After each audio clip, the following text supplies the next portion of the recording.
Hello, hello, hello, everybody. Welcome back. Day 5 of the Oceanic Resurrection Tournament. I'm your host, Allo833, of course, and I am joined once again by the lovely Mercury. Mercury, thank you for joining me tonight. Hey, I mean, it's going to be a hot day here in Perth, but it's going to be even hotter on the Rift. 2 more teams facing elimination. And then we got our first best of 3 of the tournament.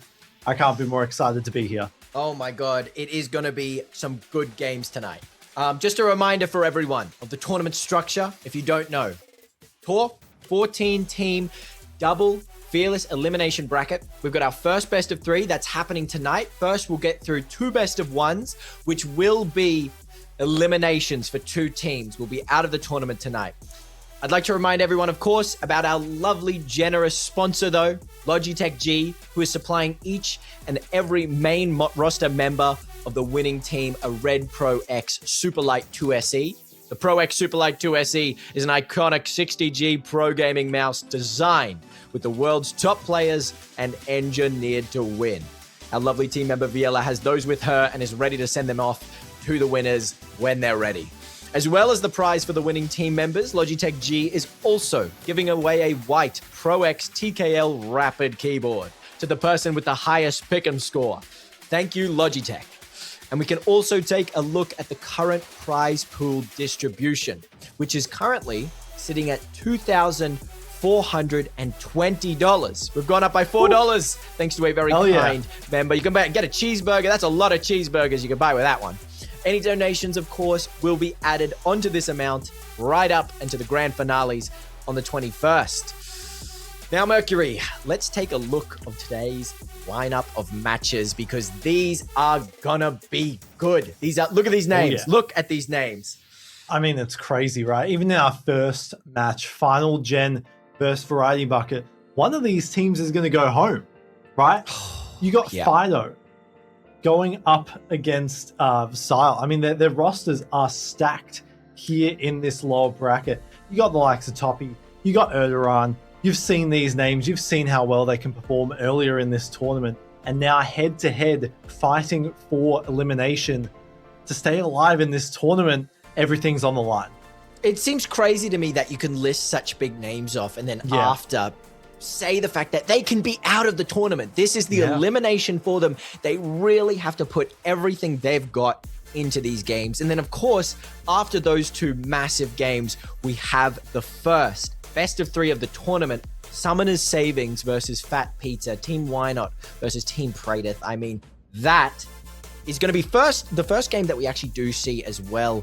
The Fearless really take a hold. This is what I have been waiting for, but I've got to ask you first, what game tonight are you looking forward to the most? Oh, I think it has to be the best of 3, right? It has to be that best of 3. You've got so many stacked players in that lineup. The likes of Eve Q, you've got Asta as that support on some of the savings, still doing work. I've heard, I think Why Not won't be here for this series, but even still, it is going to be a very tough climb here for Fat Pizza.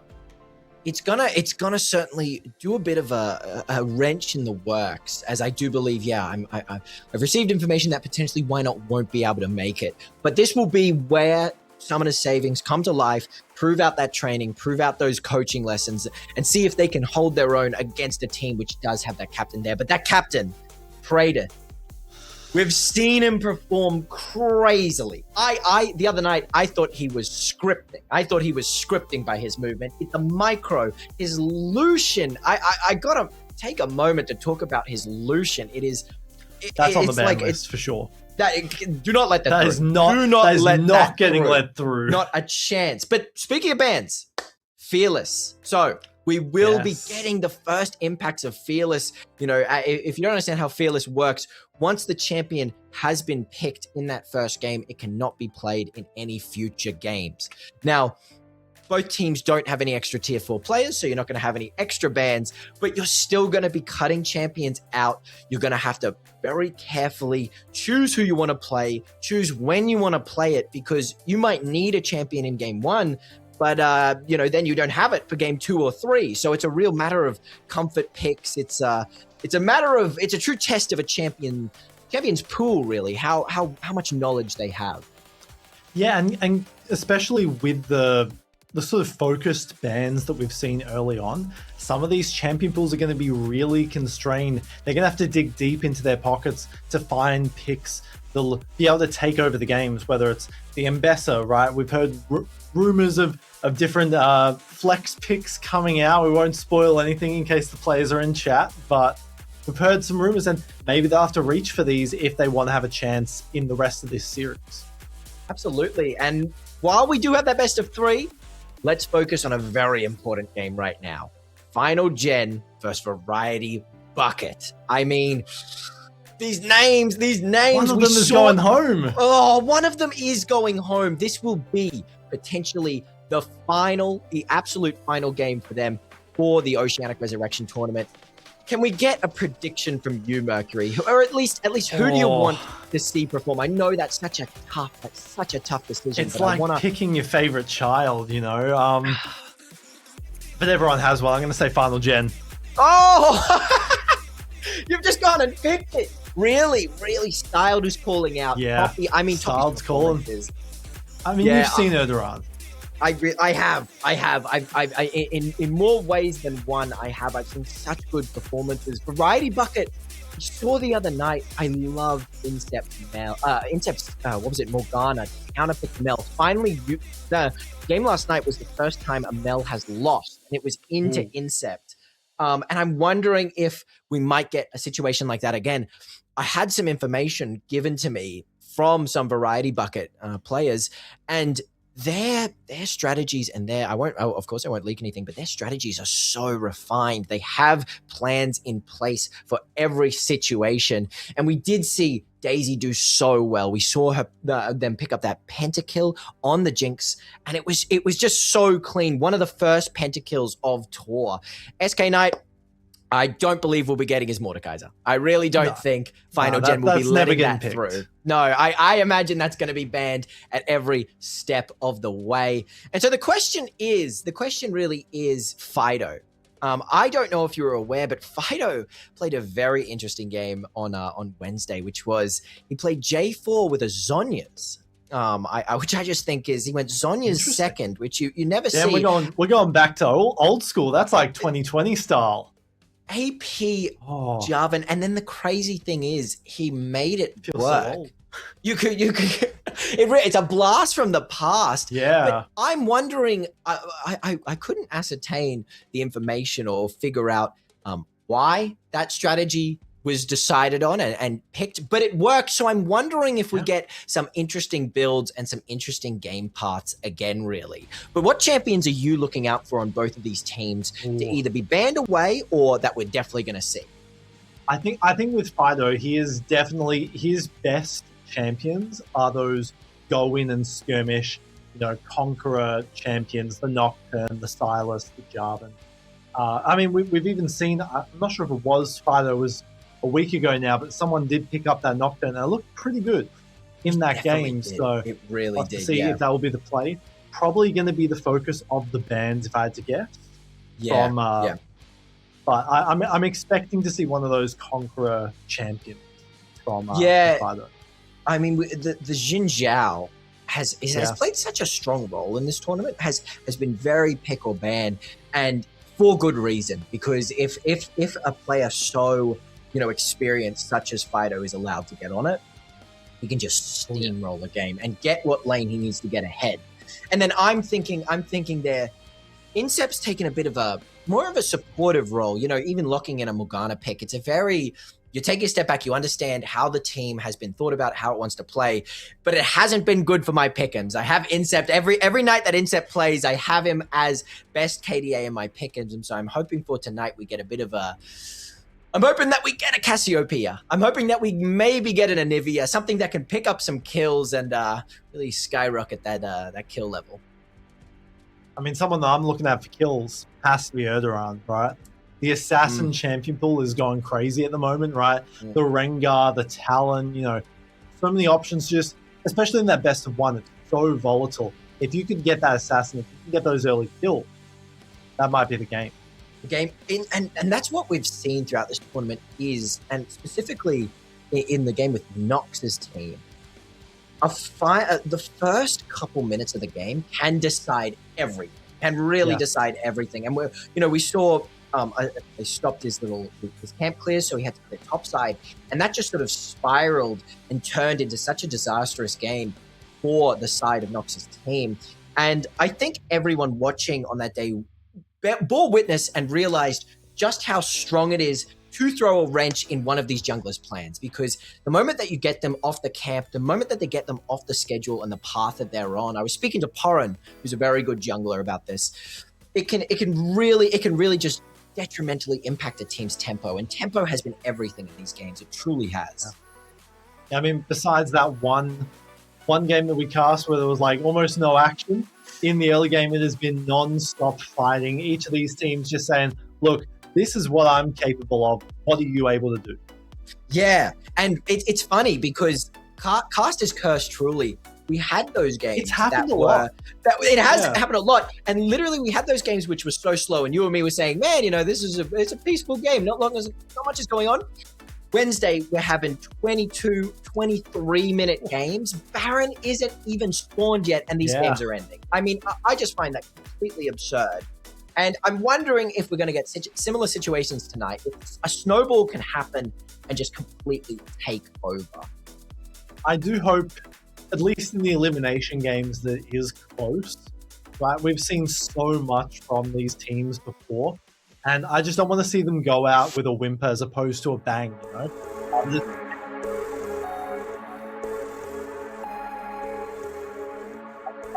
Probably going to target that sort of top jungle champion pool that we've seen be so prominent so far from Final Gen.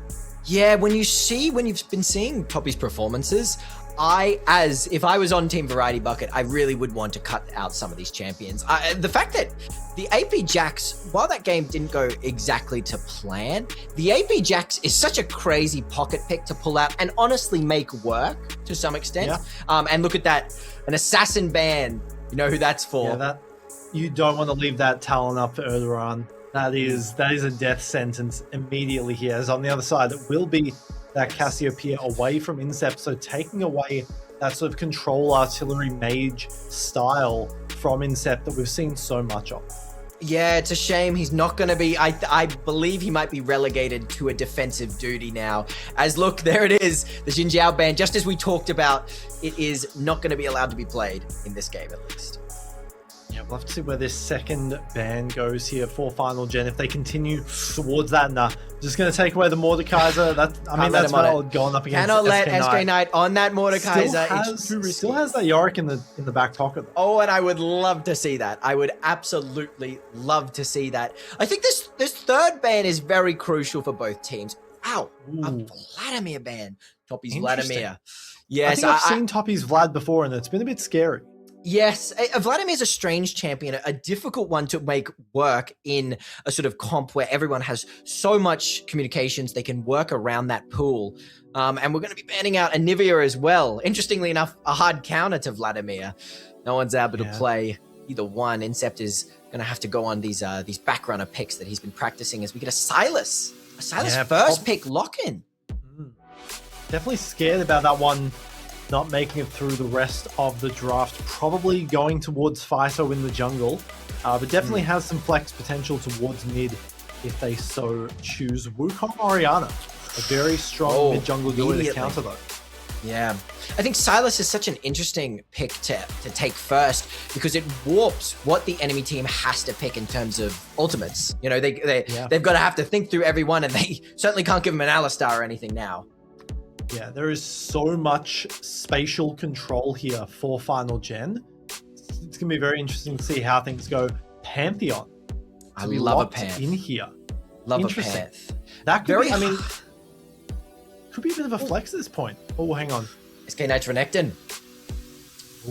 A very nice pick. That's a little bit scary. Really nice pick. We're getting a very bruisery frontline comp from Variety Bucket. I imagine they'll be looking to get a very long-range ADC to sort of play in that front-to-back style. We're going to see how Final Gen counters. But honestly, Variety Bucket's comp, I love how aggressive it is. I love seeing a Pantheon and Renekton together. And that's enough for Toppy. This Wow. is incredibly skirmish heavy for both of these teams to start off. Variety Bucket, these next bands to come on through will be the Varus for Final Gen, taking that away from Daisy. So that long range AD carry that you were talking about, going to be off the table. The Ezreal as well. They don't want these tools. They want everyone to be as close together as possible. They really do. And this is going to be a game for Toppy. With all these frontline bruisers, if he can manage this rage and get a couple good engages, a couple good ults off, it could really spell the doom for Variety Bucket, truly. So we get the final ban, which will be a Poppy. Yeah, good ban to take away. I mean, look at all the dashes on the side dashes, of Variety 3 for Bucket. 3. You don't want to leave that up, even as a support option for style, right? Like that. That's not a situation you want to be in. Yanara going to be locked in. Even more of that close range skirmish potential here for that pit. Not very long range. It seems both teams very much want to double down. And speaking of close range ADCs, speaking of which, it's gonna be really good team fight. These are gonna be close. Oh, and the Alistar as well. Holy. We're gonna see like a Leona, something to come out here. Without a doubt, it's gonna be an engage. Yeah. Swear on anything, it will be an engage champ. Yeah. There it is, the Braum. Bit of peel, less engaged, but still front line, close up. These are two strong comps. These are very strong comps. They have one movement option and it is going straight in. Absolutely. Absolutely. And that goes back to what we were talking about in regards to this early tempo.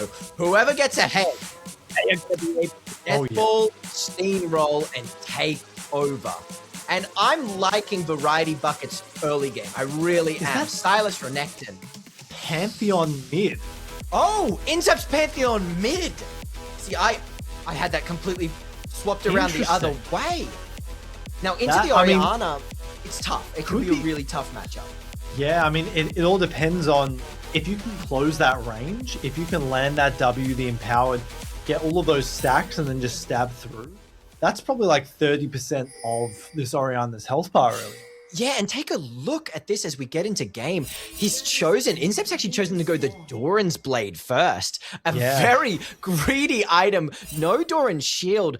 And if I can take a look, no Doran's Shield. It's gonna be very tricky if he takes this early poke damage into the range matchup. This is going to be incredibly skirmish heavy here. So I believe spotted out, except didn't see Phyto that bush. Yeah, take a look. We've got a bit of an invade in the top side as well. Who has the prio in these lanes here? Oh, Phyto spotted. Hang on a moment. Phyto's by in himself. Deep here. Saw might be in a bit of trouble around the corner. Abscond, abduct, half health done. Look at SK Knight. Could look to go in. And immediately that's first blood. And off to the start already, off to the races rather. And they get out for free. That is going to be a really good start for Incept there, picking up the kill. It's going to be exactly what he wants as a Pantheon mid. It was a perfect bait from Fido, just sort of blind walking in the jungle by himself. But the other teammates, like, take a look at this SK Knight moving instantly. Oh, we got the replay as well. Took such a huge trade from Incept at the start that he just didn't even want to flash away there, at least saving that summoner spell. You cannot underestimate that level 1 Comet Spear, right? It gets, I think it's like a 4-second cooldown, something like that, if you tap it. It right? certainly is. In those short trades, it is so incredibly dangerous here. Still has the lead in lane. There's that range you were talking about. There's a bit of trading in the bot lane. Could possibly be in favor of Final Gen for the moment, but heal going to be forced here. Nice shot on the Plasma will secure this lane for Variety Bucket, at least for now. Yeah, with that Braum, in terms of aggressive plays, it's going to be a little bit tricky, especially with, look at the trading pattern in mid. It's miserable for Incept to not get it back off. It's like he's going for it now. Taking the TP, he's going to be able to get back to lane. Simple time. We'll have that extra 400 in the bank, so going to back and get a fair amount here. But, boots I mean, yeah, you can see the lack of that Doran's shield is really paying the price. Boots and the refill is going to be the purchase here. Not enough to get much progress towards the Black Cleaver, towards the Sundered Sky, or any of these items at this point. As Vision, I believe, was spotted by the way that Yeah, there does seem to be a ward in the top jungle. In terms of summoner spells though, we've got a pretty decent spread over both sides, and this really reflects the team fight style. We've got the TPs on both top laners, the TPs on both mid laners. But what I like at least about Variety Bucket's comp is with that Grand Starfall, Pantheon has just a little bit of extra movement. So if we get a scuffle in the jungle, he is going to be there first. And even styled, right, with the unsealed spellbook, can definitely have of course at his disposal. These team fights, they could be, you know, like 9 people in bot lane at, you know, 5 minutes in or something crazy like that. I mean, I don't even know what these teams are capable of. We've seen an invade to start things off, and probably just even more action from here on out. Fighter continuing to scale up, nearly level 5 on that Silas, and looking like in terms of team fighting, with how sort of with how frontliney, with how snowbally both teams are, the Dragons are really going to play a very big role. Double stun's going to be traded, barrier as well, but not much else. No flash needed. Skirmish on both sides, but these Dragons are going to be the most important objectives, just in terms of getting as much stats as possible into such a sort of stat checky double comp. In terms of, you know, the dream situation, the dream sequence, you know, the Wukong Cyclone engage with the Orianna, with the Ravage and everything. Incep takes a very decent trade, and then combined with the Gnar. It's really, there is a perfect storm for Final Gen, and I'm wondering if we're going to get that perfect storm in this game. We'll definitely have to see. A little bit less action than I was expecting at this point. No ganks to come through yet. I mean, it's expected, I would say, from the Wukong to just be farming up, get that Cyclone online, then contest for some of these objectives. Phyto now. Ward will spot. They're going to go in though. Hits level 6 in time, misses the E flash, and now might get out of there in time. Bit of a misplay there from Phyto that might cost them any sort of advantage here towards that top lane.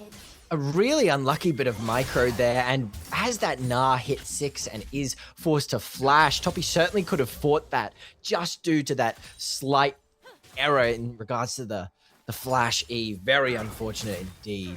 As we just get waves pushed in now. Full control of this dragon, right? Getting an early ocean online. Yeah, it's not going to be too shabby.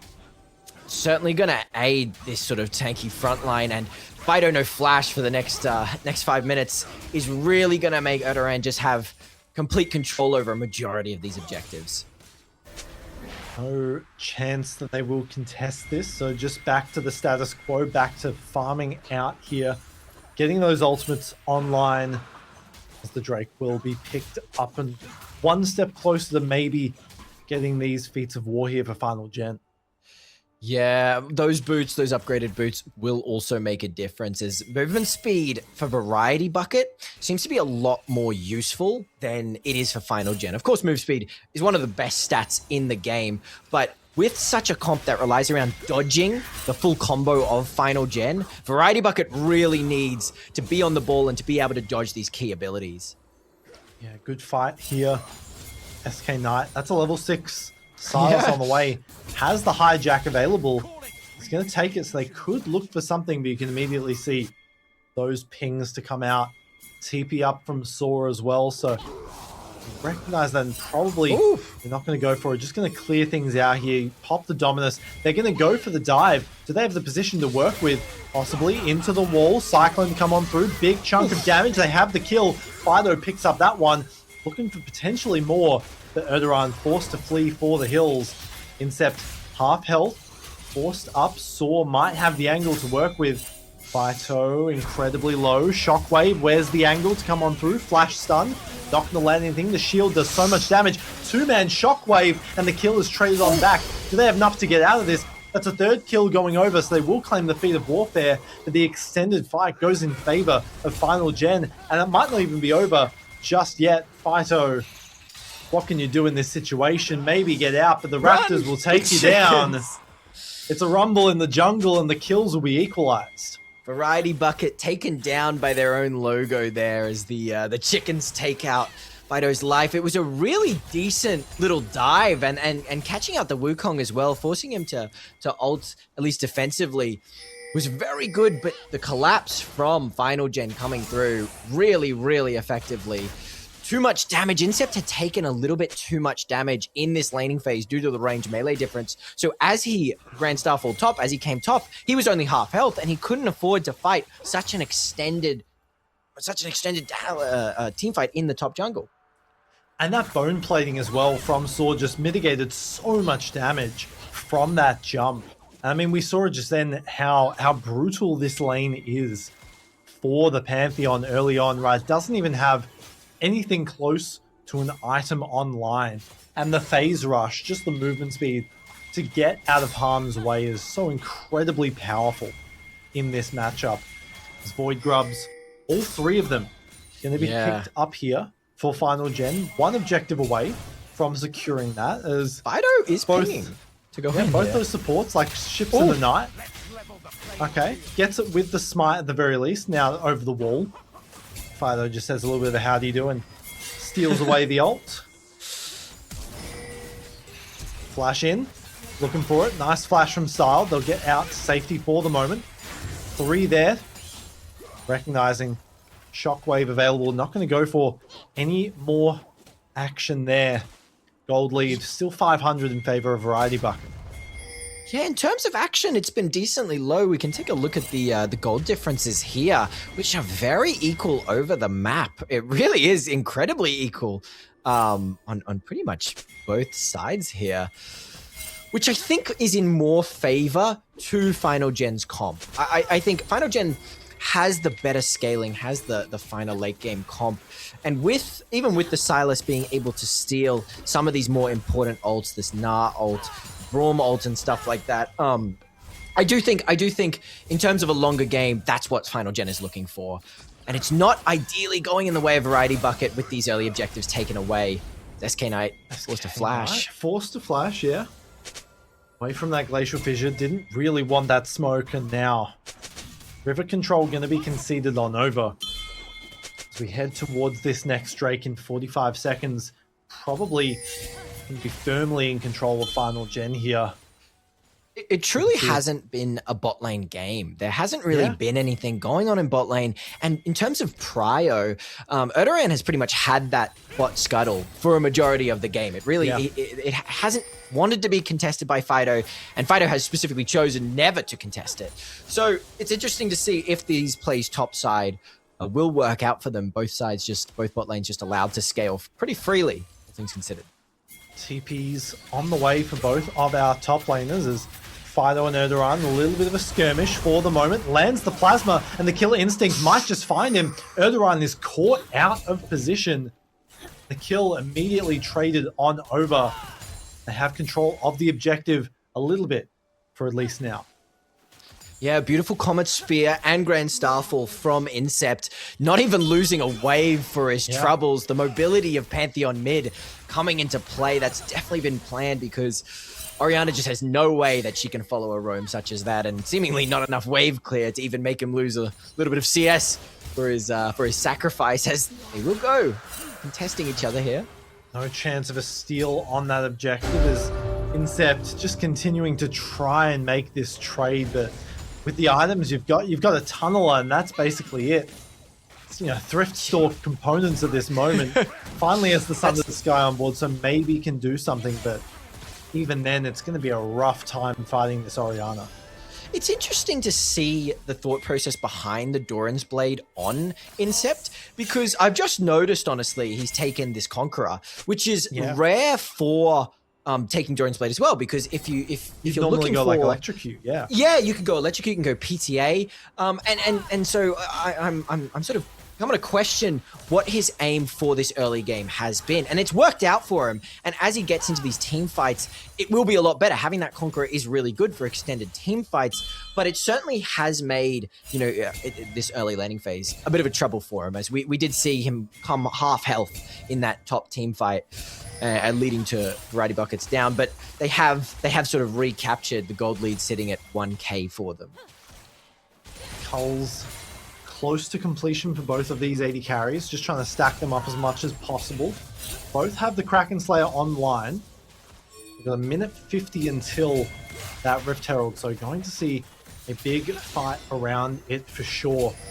Just continuing to scale for these objectives. We don't know where Artican will spawn, but presumably towards this top side, where majority of the action has been so far. It's back to the regularly scheduled farming in all 3 lanes at the moment. Yeah, peaceful, a real peaceful game. Yeah. Even though there has been some fighting, it's not a high action game. There's been those brief bouts, but both teams, neither one wants to really pull the trigger. I'm keeping my eyes on the Dark Seals though. We've got Fido with a Dark Seal, and we have Saw with a Dark Seal. I want one of these to be turned into a Medjay's eventually. Yeah, we'll have to see. I mean, to your point, both these teams not really wanting to take those risks. Hang on a moment, Saw could be in a bit of trouble. Grand Starfall going to come on through in a moment. Good shockwave gets him out. Shout out to Star as well for the redemption. Fido could be in a lot of trouble. Gets his own shockwave in, and now the TP's come on through, and they might be a bit out of position for the moment. Variety Bucket, good for one to start things off. Aqua is finally here, has the ult popped over the wall, looking for it. Might have enough to secure it. There will the flash and the Q. The Acathian Rain will secure that. 6-3, and Variety Bucket somehow make that work. Yeah, that looked bad after the Orianna. In fairness, Frog there cancelling the phase rush from Saw meant that the escape wasn't really possible. And then Saw, the beautiful Orianna ult, just turned that completely half health in both of them. But what really changed that fight was Incept once again. Grand Star falling in, applying the damage needed to take down Saw. As we can see here, it was a perfect counter engage from Saw. And then you get the Braum ult here as well. Fido goes down so low, but that's Silas healing. Kingmaker healing him up. Look at that health, right up to half again. Incept doing just enough damage and then flashing over the wall to catch Aqua out as well. Beautiful flash from Daisy to follow. And that's going to be a good kill on that Kai'Sa. And there was a silent hero of that fight. SK Knight, you could probably see his health bar was incredibly low. Dove under the tower to stop the TP and prevent Toppy from joining that fight, from teleporting to that tier 1 tower.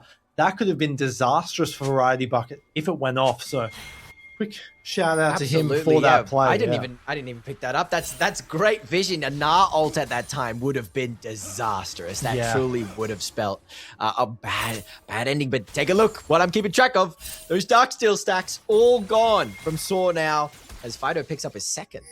Very nice. Ripping a few pages out of that book, as Incept could potentially be in a lot of trouble. I mean, look at this, right? The Blackfire Torch provides so much, and that bone plating as well.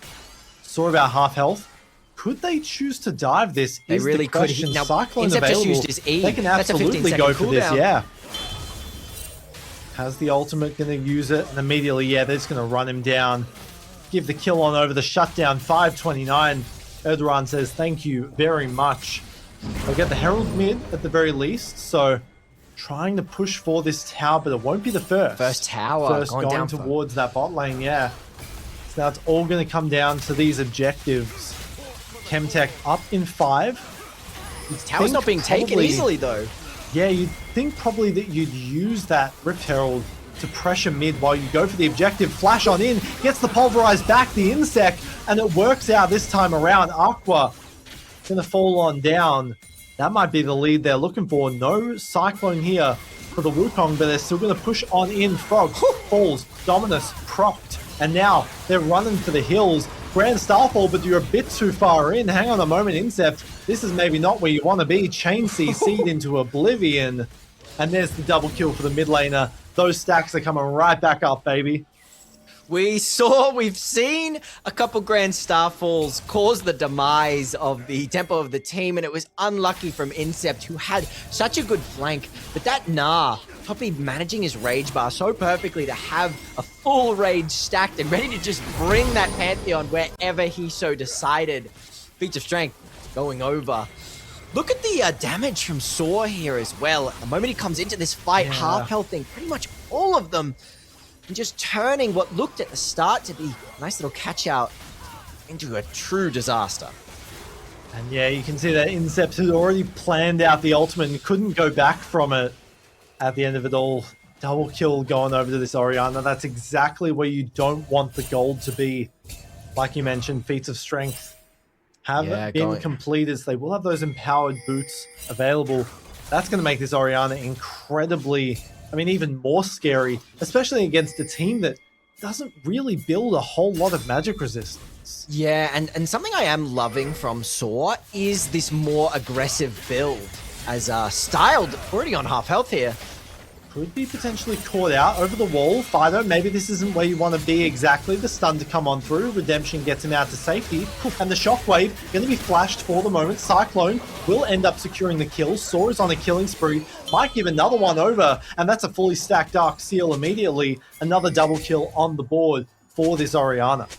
Just what I was saying. This Orianna, I love Saw's build. Instead of going the usual, oh, I'll go the tier, I'll go very safe with the rower, he's gone for the damage. Look at that. Blackfire and a Horizon focus to boot. I love it. I love it. This is how Orianna should be played, getting in there and getting these damaging combos off. And you're just seeing how much damage she's able to put out. Yeah, none of that cowardly sustain and health and tanky mid extra laners. mana. Ew, gross. Choo-choo. Might have a Medjai's in that Christmas present.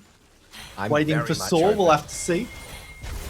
As hang on a moment, Aqua could be caught out here. Killer Instinct to chase, gets the shield, plus the Braum might be enough. Blocking behind, but it won't be. And Daisy's on a killing spree. Forced to Ghost as well. Frog's here to join. Hang on a moment, this Kai'Sa could be the key to saving this game, as Frog gets another big chunk of damage from Saw, but forced to run for the hills. Flash over the wall. No follow-up for the moment. Have they gone too deep is the question. Erdoran's on the way. They do have Toppy without TP. So it will be a 2v3. Oh, there's no chance they start this Atacon with Daisy on such little health. Although over the might have been a bait. Have they spotted it? This might be bad for the Alistar Dominus. Going to be proc. There's multiple here now. The Grand Starfall. Hang on a moment. They might have turned this game instantly. Abscond, abduct, Cyclone in, and there's the kill. And a free Atacon immediately. They get away with robbery here. That was brilliantly played by Team Variety Bucket. They baited those two in. Erdoran and saw them start that Atacon, and I myself was stunned. I saw Daisy on such little health. There's no way they can just do an Atacon here. And watch the flank. Daisy gets a very nice little trade here on Aqua, even though played beautifully by styled on that Braum. Watch this Alistar. Watch what Frog does. You know, yes, gets that kill, but then moves back, but flanking into the Dragon Pit to get this Wukong out of here. You have the Grand Starfall from Incept, and then Fido's just here. What can you do? She already traded Flash for Flash. It was such a good bait and switch from Team Variety Bucket. I love it. And this Artican is only going to continue to stack up. I mean, 9 petals for the side of Final Gen. Now that's going to completely outscale these boots eventually. We do see the empowered ones here for Saw. Saw has been the shining hope for this team, and now they might be able to catch Incept. They have a lot of damage, and they spot this TP. So they're just going to back off for the moment, recognizing maybe this isn't exactly the fight we want to go for. We're just going to take some farm around the map. Toppy's going to continue to scale. We're going to try and go for the late game. Yeah, getting that TP out before this Drake spawns, though, will be good as... Take a look. Good ult there from Erdoran, stopping the headbutt pulverized combo from Frog. That could have been disastrous heading in towards this Chemtech in 30 seconds. Got a lot of movement here towards this bot side. We can see Saw has the ultimate available. 2.5 items here for Aqua, including that Grievous Wound. So, going to be a bit difficult if they choose to contest this, but it looks like they might give up pressure on Chemtech for now, but that will give Final Gen soul point. Yeah, it certainly will make it, and with that Chemtech soul, getting that extra durability at low health into a frontlining brawl comp, that's really what you want. That's going to be nasty with this Wukong, for sure. Really that's going to be absolutely. They're going to get it for free. No contests either. Yeah, 0. They're pushing into the top side jungle here, which is an interesting gambit. Hopefully, you'd imagine that they're trying to catch out Aqua. Maybe find an angle. Ooh. Good dodge on the shockwave there Brilliant from Toppy. reaction on Toppy. Going back on in. Doesn't land the Gnar, but the double pulverize in. They've got the wombo and the combo. Will it be enough? Kill Instinct in. And now SK9 might be in a bit of trouble. The AD carry, Aqua, free hitting for the moment. Incept incredibly low. That's 1 kill on over. Looking for another. And that's the Yanara damage. A double kill secured. And this entire plan has just completely crumbled. Erdogan continuing to go on in. Has the Cyclone. The bonk is enough. And SK9 running for the hill. Maybe gets away with the blast cone, but the extra range is there. Another double kill as well, and it's just Fido, the captain, left standing. Wow, and personally, I was just about to sort of judge, or less so judge, but inquire as to Aqua's build, going for that rune on second. Surprise, because you're trading damage for teamfight capabilities, but we see it here. Auto. Look how many autos are going out, shredding the side of Variety Bucket, and even though you know, the Grand Starfall from Incept is here, he can't get the Q execute onto Toppy. Those, unironically, I would go as far to say the Feats of Warfare upgraded plated steel caps was the one thing that kept Toppy alive through that Comet Spear. And then Erdogan, who has been silently farming, silently getting very fed, has so much damage to follow up and catch out those 2 other members. And I think part of this is the lack of damage from this Pantheon. Right, incredibly strong early game, but the Sundered Sky and the Black Cleaver, it's not exactly the damage powerhouse that you're hoping that this carry mid laner has at their disposal. Right, you're sort of hoping potentially for more of the lethality or even more of those sort of high damage bruisers as opposed to the sustained bruiser comp. I agree so completely. Especially when you have this Renekton, Sylas, and Alistar, you already have a beefy frontline. You don't need to go Sundered into Black Cleaver. I just think that's just a bit of overkill. And picking up an Eclipse first for Incept certainly would have allowed 4 more damage to come through in his build. We can see this Renekton top, which has gone Stridebreaker. So immediately starting with the sort of more teamfighty items. Cut the camera. Yeah. Don't pay attention to that. But he's gone for the Spear of Shojin, where I think a trade could have occurred as SK Knight is frontlining very well. Instead of the Spear of Shojin, the Black Cleaver could have gone over to SK Knight, and Incept could have allowed to pivot into a more damaging a build. And we really are seeing that lack of damage in some of these fights that certainly would have cleaned up Toppy, and then you would have got the Triumph healing as we get a contestant of vision, as this Baron is certainly looked at by both teams. The boots now completed for Mr. Topham in the top lane here. This Gnar has been a silent bit of a carry here for the team, has landed the ults when needed, has been that big tank that this 2-item Gnar is really capable of in those fights. Nearly 3,000 health. We can see Petals just not really stacking up fast enough to compete like we would have expected given how that other Khan fight went. For such a slow-paced game, and we take a look at the gold difference in regards to just about a 1k gold lead on the side of Final Gen, it's actually really even. Well, like even with these, if you actually look at the Final Gen has a lot of bounties, but in terms of items and the gold split, it's pretty even to give them these bounties as well. So if Variety Bucket can pick up these bounties, the gold will skyrocket in their favor as we get a huge engage here.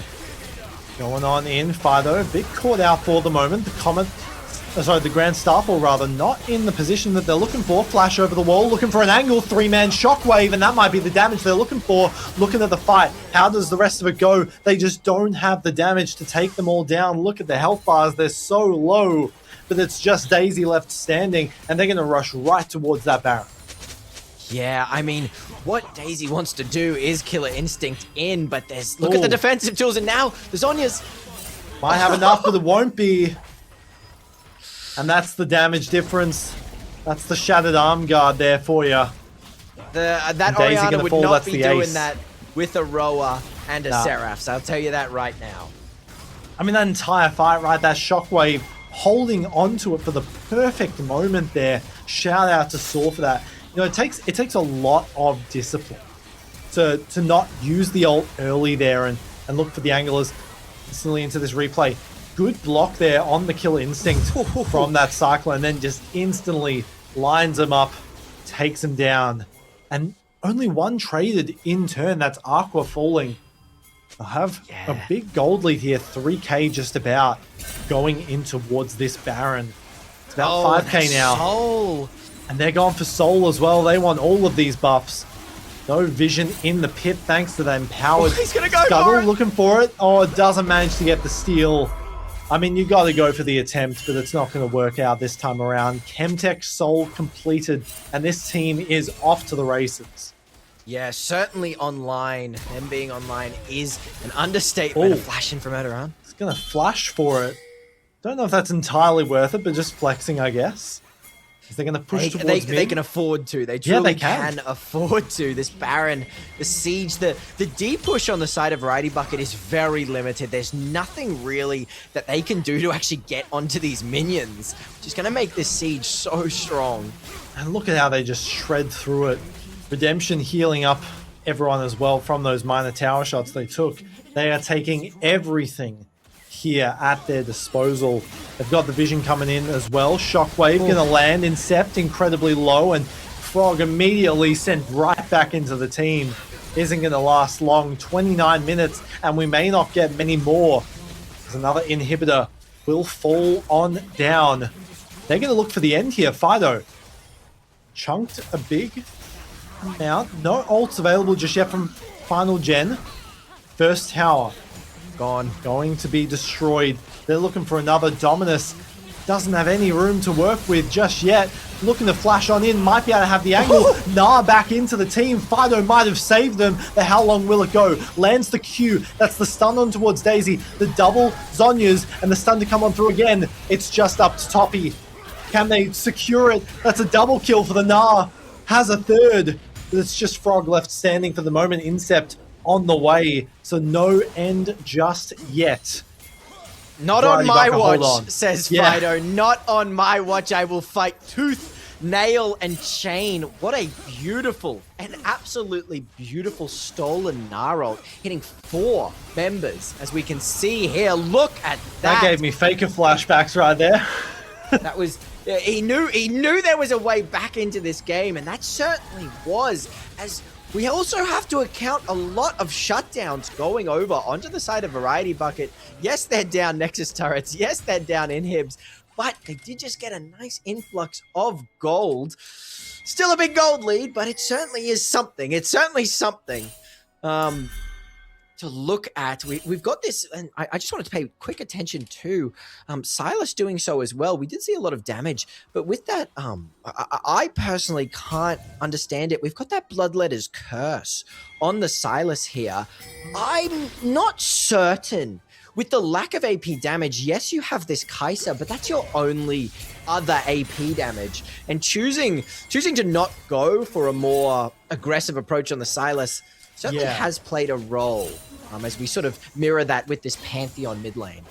Yeah, you'd sort of expect maybe a completion of that Zonya's first, maybe even going towards something like the Death Cap, which can be incredibly powerful for those ultimate steals. As going on in, Aqua going to be caught out for the moment. The Cyclone buys a lot of space in towards the wall, caught out with the TP from behind. The Dominus is here. Maybe this is the angle they're looking for on towards the side for the moment.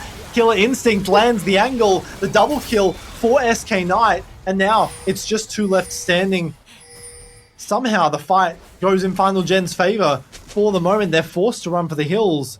Yeah, it turned completely. Maybe that extra gold from the shutdowns. We saw the Silas and Kai'Sa double engage, and the damage was ludicrous. We get the flank from SK Knight, but watch that Orianna ult. It did not really make any impact in that fight. SK Knight's able to get on Saw, and Toppy is here for the counter engage, but it's just not enough. Look at Fido. Watch Fido. The chains hitting onto Saw, combined with the Prey Seekers from Daisy. The damage is immense. This game is not out just yet, certainly.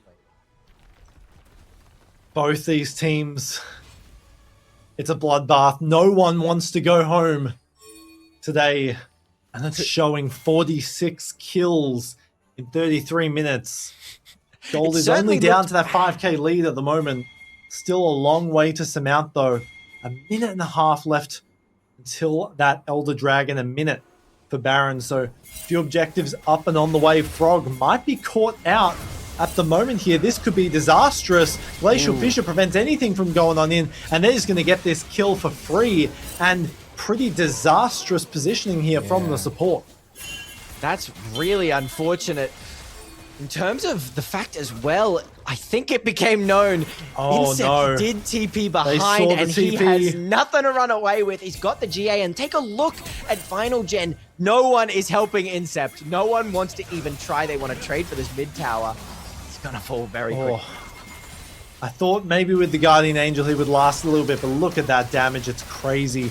They get one tower, potentially the inhibitor as well. But still, losing two this close to these objectives is going to prove potentially crucial to the win here. They're going even more aggressive. Hang on a moment. As meanwhile, they're sending a sneaky Baron on over. And they don't even suspect a thing. I think the rest of the team is here defending the base, backing, getting those items. No, they've stolen this away under the noses of Variety Bucket, and they're going to rush directly towards this Elder, not even backing to get that gold. They want this win now. Certainly, certainly, as they're going to have the buff from the Baron. Another person caught out. Glacial Fissure, the stun is there. Toppy, legendary, 9-1 on this Gnar.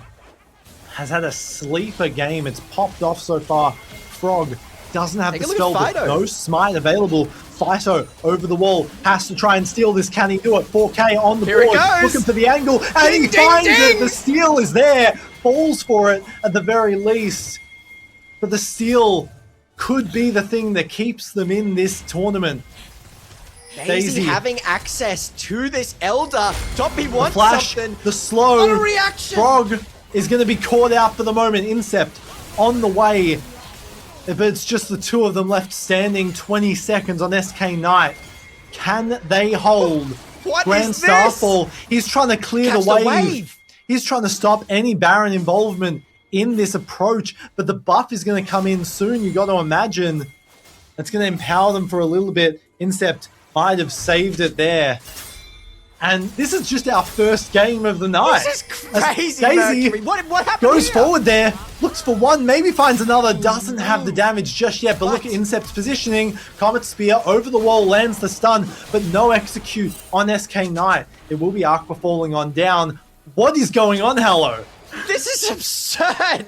It is back and forth. It's a game of catch-outs. We started in that top jungle. We started Where do we start? Because that was just like a minute and a half of fighting. Here. Frog getting caught out. Incept saying, don't worry, Frog, I'm inbound. The TP going up, but it's just the domino falling after domino falling, which led to this Baron being able to be taken. But then, the next domino, I don't even understand it. It was a perfect trade.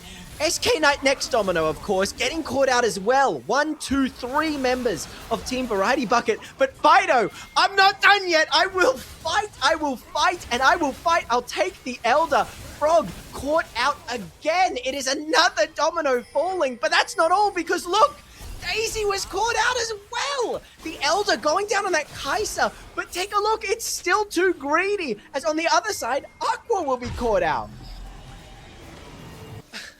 How you feeling, man? How you feeling? It's crazy! The fact that this game is still going. We had that zoom in on that choo-choo train, and I thought, okay, you know, the Nexus turrets, they were allowed to be spawned again, but the game will cut out pretty shortly. No, we will continue this. We will keep this going. It is anyone's game, as full builds are pretty much over the board here on both sides. It is late game. It certainly is. Yeah, that gold lead is going to matter less and less as the minutes continue to drag on here. Incept does not have his Guardian Angel for this next fight, as they're looking for something towards the mid lane here. Can you contend with this cloud, with this Chemtech Soul is the question. Hijack has stolen away the Gnar ult. Banshee Veil going to be procced on towards Saw. There is a big angle here for Fido, rather. Almost choked on myself in anticipation. But they've got no angle for the fight. The fact that you can speak throughout what is going on is a testament to itself. And what I love to see is Fido taking this Naro. We've already seen such a strong one, such a strong use here. Naro Good ulting. Slow. Erdogan going a bit aggressive, considering the rest of the team. As look at those W's. Look at that damage here from Daisy. Can continue to put it out. And now, where do they go from here? 2 minutes on that Baron. They went coast to coast with the objectives last time around after those catch-outs.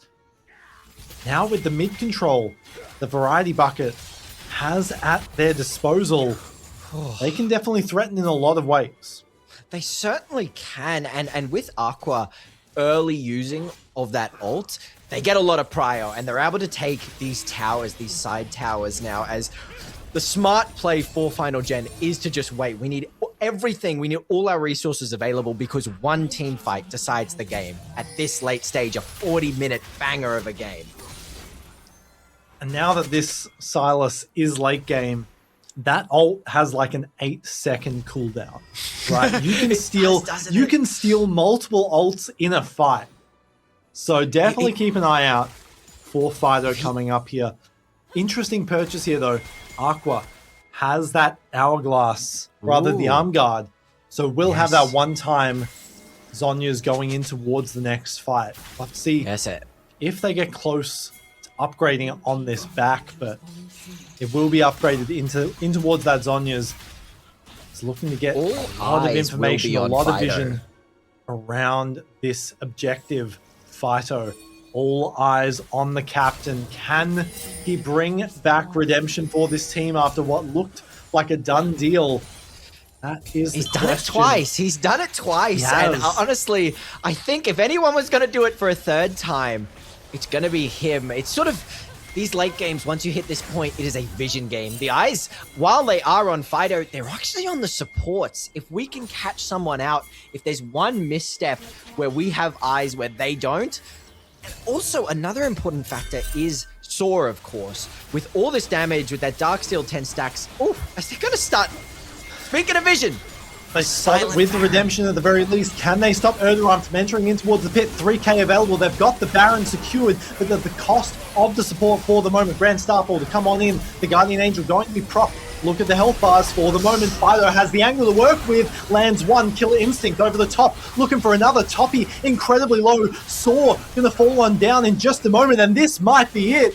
Variety Bucket led by Fido. They're going to do it. They're rushing down the lane. They've got the numbers. They've got the timers to work with. Is this it?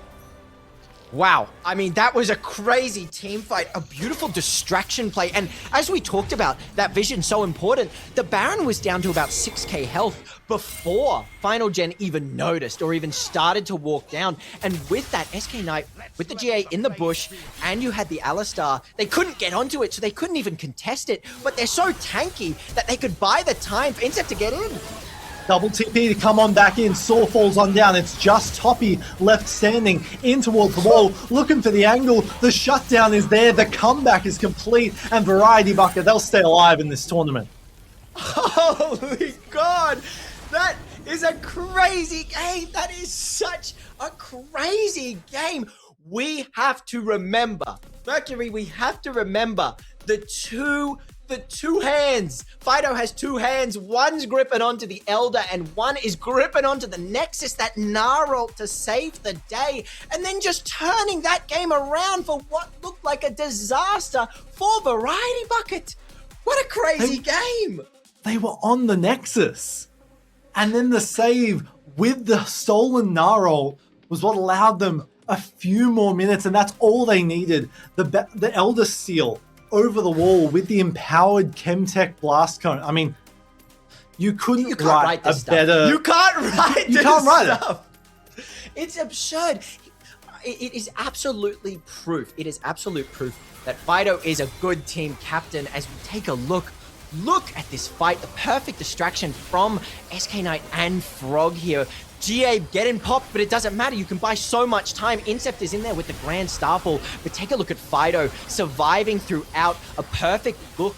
Sonya's, so Saw doesn't get the damage off, Incept being able to distract him, and then Daisy's here to put out the rest of the damage needed. I mean, beautiful timing on that Silas, right? Gets a bit of redemption for that flash E that he failed earlier in the game. Landed the flash E on towards Aqua, had no time to flash away Gnarl into the wall, and that's the 80 carry down. That's a 10 and 8 Yunara, who's been popping off all game, instantly eliminated in this fight, and then this skirmish just roll into them and just win the fight team actually manages to make it work.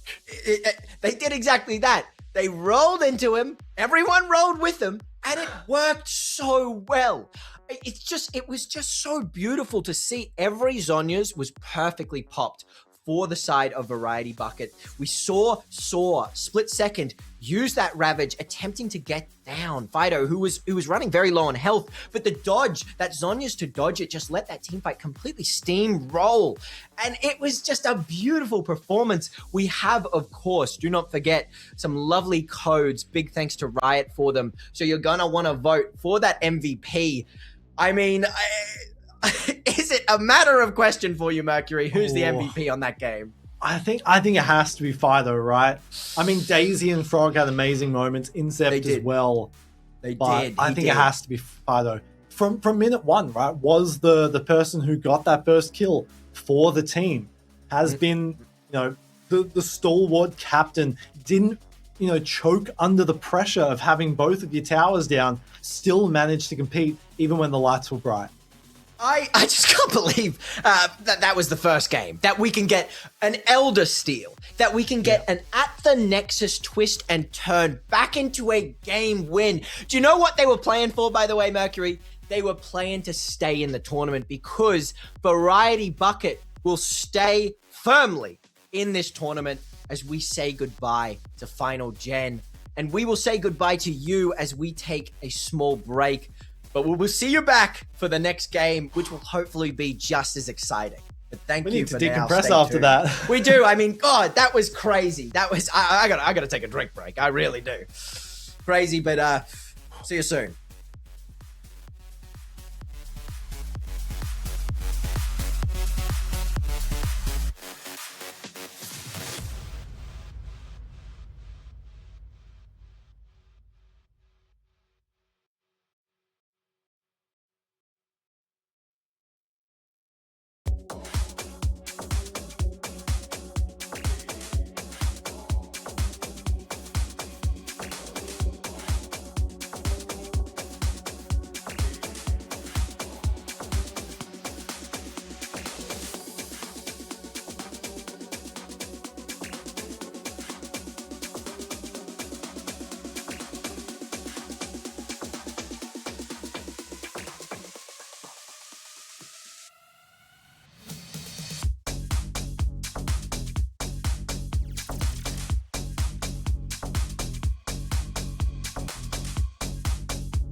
I am truly speechless at that game. I really am. I mean, Mercury, what did you think? What did you think of a game like that? That's the first game, by the way. That's just our first game.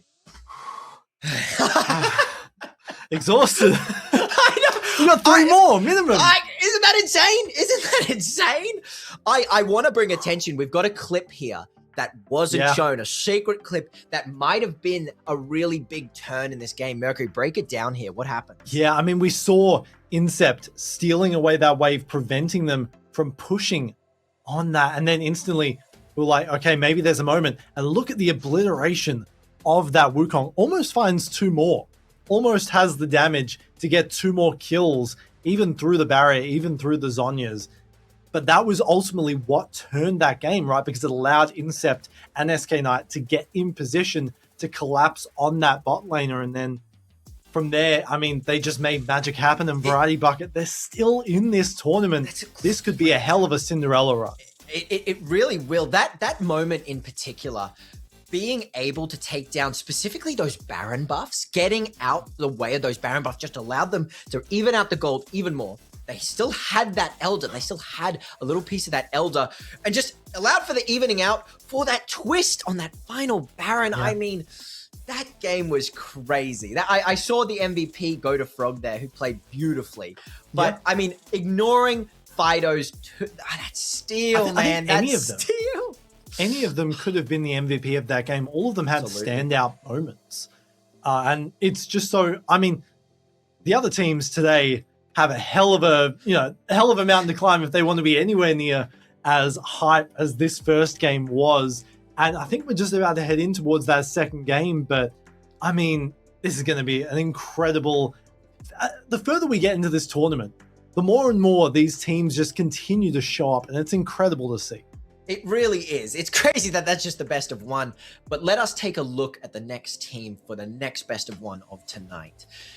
I have a little bit of information to give as well. It was a tier 4 player has been subbed in on the side of Bay Harbor Rapiers, like the sword, and therefore they get an extra ban, which is that Samira ban. They've chosen the Samira for the extra ban, and well, let's see if it comes into play. Look at the names here.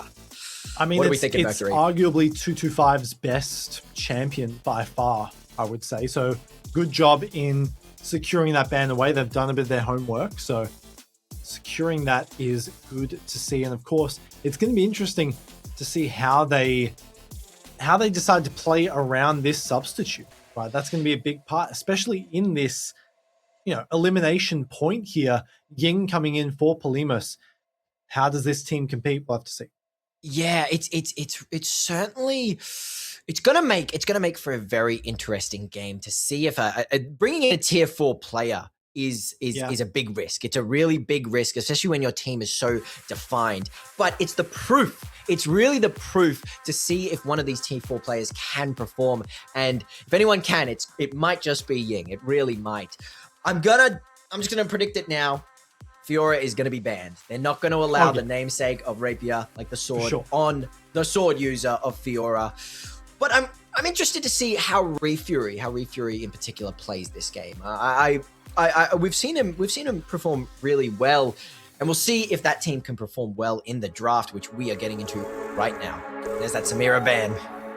Oh, there is the ban to start things off here. Like you mentioned, that Fiora probably on the immediate chopping block here for Bay Harbor. Don't want to let that one get over at all. As you mentioned, Rhea Fury in the mid lane, the captain, definitely has something up his sleeve, I can tell. Has a pretty big champion pool, like we've seen throughout the rest of this tournament. Has the likes of the Victor and the Syndra if they're going for, and there it is, has the likes of the Victor and the Syndra if he's going for more of a control mage style. Has the Zed in the back pocket I know about, the Galio as well. Yasuo and Yone, I believe, are also in his champion pool. So a very wide array of champions, and you can't really ban him out. No, you certainly can't at all. We did see a Zed. Oh, wow. Well, we There it won't is. be seeing his Z though. Just as you said on cue, yeah, we will not be getting that Z. We saw him. One of my favorite moments was him right next to that wall and accidentally Wing right onto the wall. Yeah. But that's not going to be an issue this time because he's not going to have a chance to play it.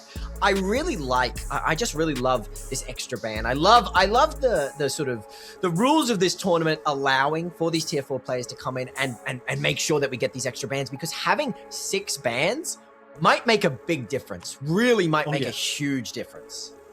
And looking into tomorrow, where we see Team Siren. Yes, they've got very 4 bans. excited. I'm Coach so excited. Kayose is going to have a field day in that matchup as Mel going to be taking away another one of those picks that we've seen Sejin and I mean this entire tournament at large just be so incredibly dominant on. Absolutely. Getting that Mel out of the way is going to allow at least the side of Scrappers to pick up so many picks, because much like the Silas, that Mel is a game warper where certain ultimates and certain abilities just can't be used. We saw a Jin ult completely just wiped out, useless. The 4th shot Double and send it back. Yeah, yep, absolutely. And it's not going to happen this game. We got a Diana ban on the other side. Yeah, taking that away from XX. Solid ban. I mean, especially if you played TFT recently, you know how annoying that champion is, as Zyra away from Aquil and just continuing to sort of strangle these pocket picks here from Bay Harbor. Yeah, there doesn't seem to be a set, but in terms of Scrappers, there doesn't seem to be a set ban order in the way. They're just trying to get them off these comfort picks, these pocket picks, compared to BHR, which does seem to be targeting more of the jungler and the mid. Certainly, we'll see how it pays off. And Talia Immediately going to lock in that Talia from Rhea Fury. Another one of his picks. Definitely has a lot of experience on that. And I mean, overall, it's pretty solid into a lot of the champions we have seen have been so dash, engage, focus. Being able to control the space with Talia is incredibly valuable in that situation. As on the other side, Seraphine Sion. That's an interesting combo there. I don't see a Seraphine. Could go anywhere. It really could. I mean, the only Seraphine I've ever seen in Pro was the Carrier Seraphine. We've all seen that Carrier Seraphine, and it was a beautiful one. And I'm wondering if we're going to get a repeat performance here. But as you said, that Seraphine could go anywhere. You could even play Seraphine mid if you were so inclined. I have seen that people have been trialing to see if it works, Seraphine jungle. Yes, they added that buff. Buff to the queue. And you know what? I would love to see, I'd love to see it pulled out in tonight's game. Gwen. These are some hyper carry picks here for Scrappers, and immediately the Nautilus as well, which is going to be interesting because you don't normally pick Nautilus into the likes of Talia. There has to be some strat that they're up to. We've also got, on the side of the Scrappers, we have a very AP-heavy comp. That Yunara with the hybrid mixed damage is going to make at least BHR find it very easy to itemize against. And with these extra bans, I'm wondering if some AD champs are going to be banned away just to ensure, because BHR have got to be thinking, okay, they're going to have to lock in a couple AD champs here. And in terms of what the support they can pick, with the Nautilus taken away, we might get something a little bit more aggressive. With a Gwen, a Yunara, and a Talia, you are looking for these big sort of scuffles in the jungle where you can get those Talia rocks down and just sort of stop movement altogether. And there it is, an AD jungler banned, J4. Yeah. The Braum as well, like you were mentioning, so continuing to constrain that champion pool even further. They won't have the counter pick this time around, and still that Seraphine is a bit ambiguous as to where it might go. Yeah, so lock certainly. In, what is the first pick here for Ying after this ban to come on through the Viego away from Nox? Ooh, a very good takeaway from Nox. A really good. You do not want Nox's Viego. It is a terrifying, the Ruined King. And we see another Orianna today, Mercury. Another Orianna. This is I mean, you've got the Seraphine ult, you've got Depth Charge, you've got the Shockwave, you've got the Scion racing in from half the map away. I mean, combos are how stacking. This is just a wrecking ball. But it also means that's a Seraphine, probably, bot lane. Yes, Seraphine ADC, Ying picking up Seraphine ADC there. It's going to make your laning phase decently weak compared to the traditional. I mean, look at this. We've got a Yunara Especially Leona. into Leona, Yeah. This is going to be a nasty lane to deal with. This last pick to come on through. Presumably the top laner, because Gwen is likely going to go to that jungle. Although, I mean, is a flex pick either way.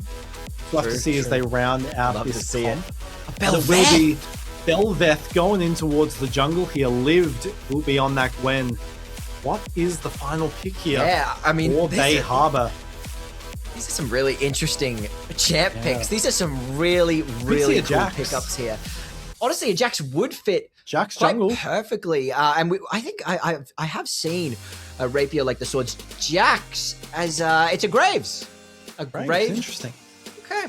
I'm yeah, sorry, not a huge fan of the Graves into this comp, because usually you want to, get that collector online early and just one-shot people.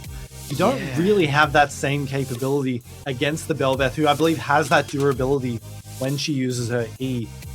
So I'm not a huge fan overall of Bay Harbor's composition, but we'll have to see. BHR is playing a very squishy backline, and honestly, Graves most likely going for a crit build, a squishy frontline as well. And so with this backline access of the Talia, the Weaver's Wall, and the Solar Flare from the Leona, I'm really hoping to see the Seraphine take cleanse as we are ready to get into game and see if that will be the case. No cleanse are risky. That is. It's going to make bot lane very easy to contest for 225 and Row here as an invade. And they are interested in going for something here over the wall. A bit early there from Nox, but they don't have the information that the rest of the team is there other than Sajin. And now they have the rest of the information at their disposal. So just trying to force out this Belveth from the jungle. Certainly is a Nox's classic playstyle. He plays a very aggressive jungler. He attempts to just put his hands around the throat of the enemy jungler and just take all their camps, take all the breath out of their wind, take all the wind out of their sails, I should say, as we already get so much vision on this jungle, which is going to be crucial for Nox's game plan. I personally am hoping that we do get, however, another aggressive Orianna build. With that Seraphine APC, you do lack damage for a majority of the game. She's more of a supportive, a bit of a supportive, champion. And so I really do think we're going to need something akin to Soar's build where we do get that Blackfire, we don't go. And I believe we'll get that as the Orianna has opted to go the Doran's Ring over the tier. Vertical jungles to come on here to start things off, but will be spotted on that red buff. So Nox has a lot of information at his disposal, but a bit behind on this clear, already burning that smite as well. Like you mentioned, Ying, in this early game, probably going to go for that Rylai's first to secure those stuns. Won't have too much damage until that Blackfire Torch comes online later. Is now expecting just some standard gameplay for the moment. Probably not going to be anything too outlandish, as Nox was spotted. Will anything be stolen away? No. Did you see the time? Row did go for it. I respect the attempt. Yeah. I also do. It won't I really be successful this time around. Still behind on the clear speed though. Can he get back in time to really stabilize this jungle is the question. Yeah, and we just, you were talking about builds before, and that really is going to be the name of the game here, how both team builds. We've got our resident best Seraphine players in chat as well, so the judgment will be on for Ying. Hopefully there's been some training and some U.GG lookouts to see what are the highest win rates, and more importantly, what will affect the game most importantly. The Martinets have arrived. They are going to critique this into oblivion for sure. Has lived managing these trades well so far. The Sion Gwen matchup, very tough, of course, for the Sion. Just a really difficult one, and we saw this in the other game with Holy Crusaders Vestion on it, and or at least the Ornn into Gwen matchup, and it's really tough to play. It's very tough to play as these low mobility tanks because once Liv has access to that needlework, you're liable to just get run down at any moment in time. As Nox, take a look. Aggressive here.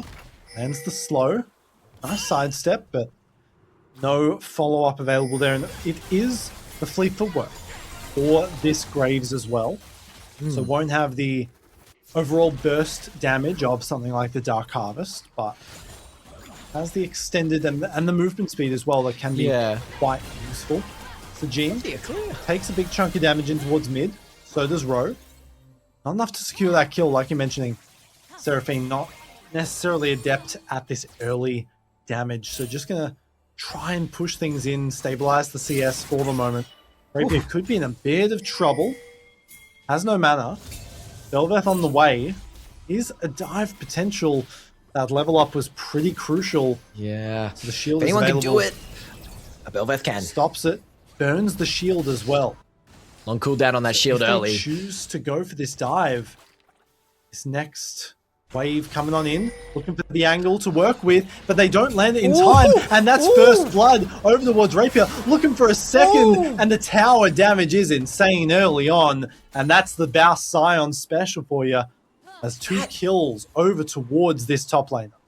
That is really unlucky communication there. Belveth went in a little bit too early, Lived still sort of attempting to push in the wave and taking those tower shots.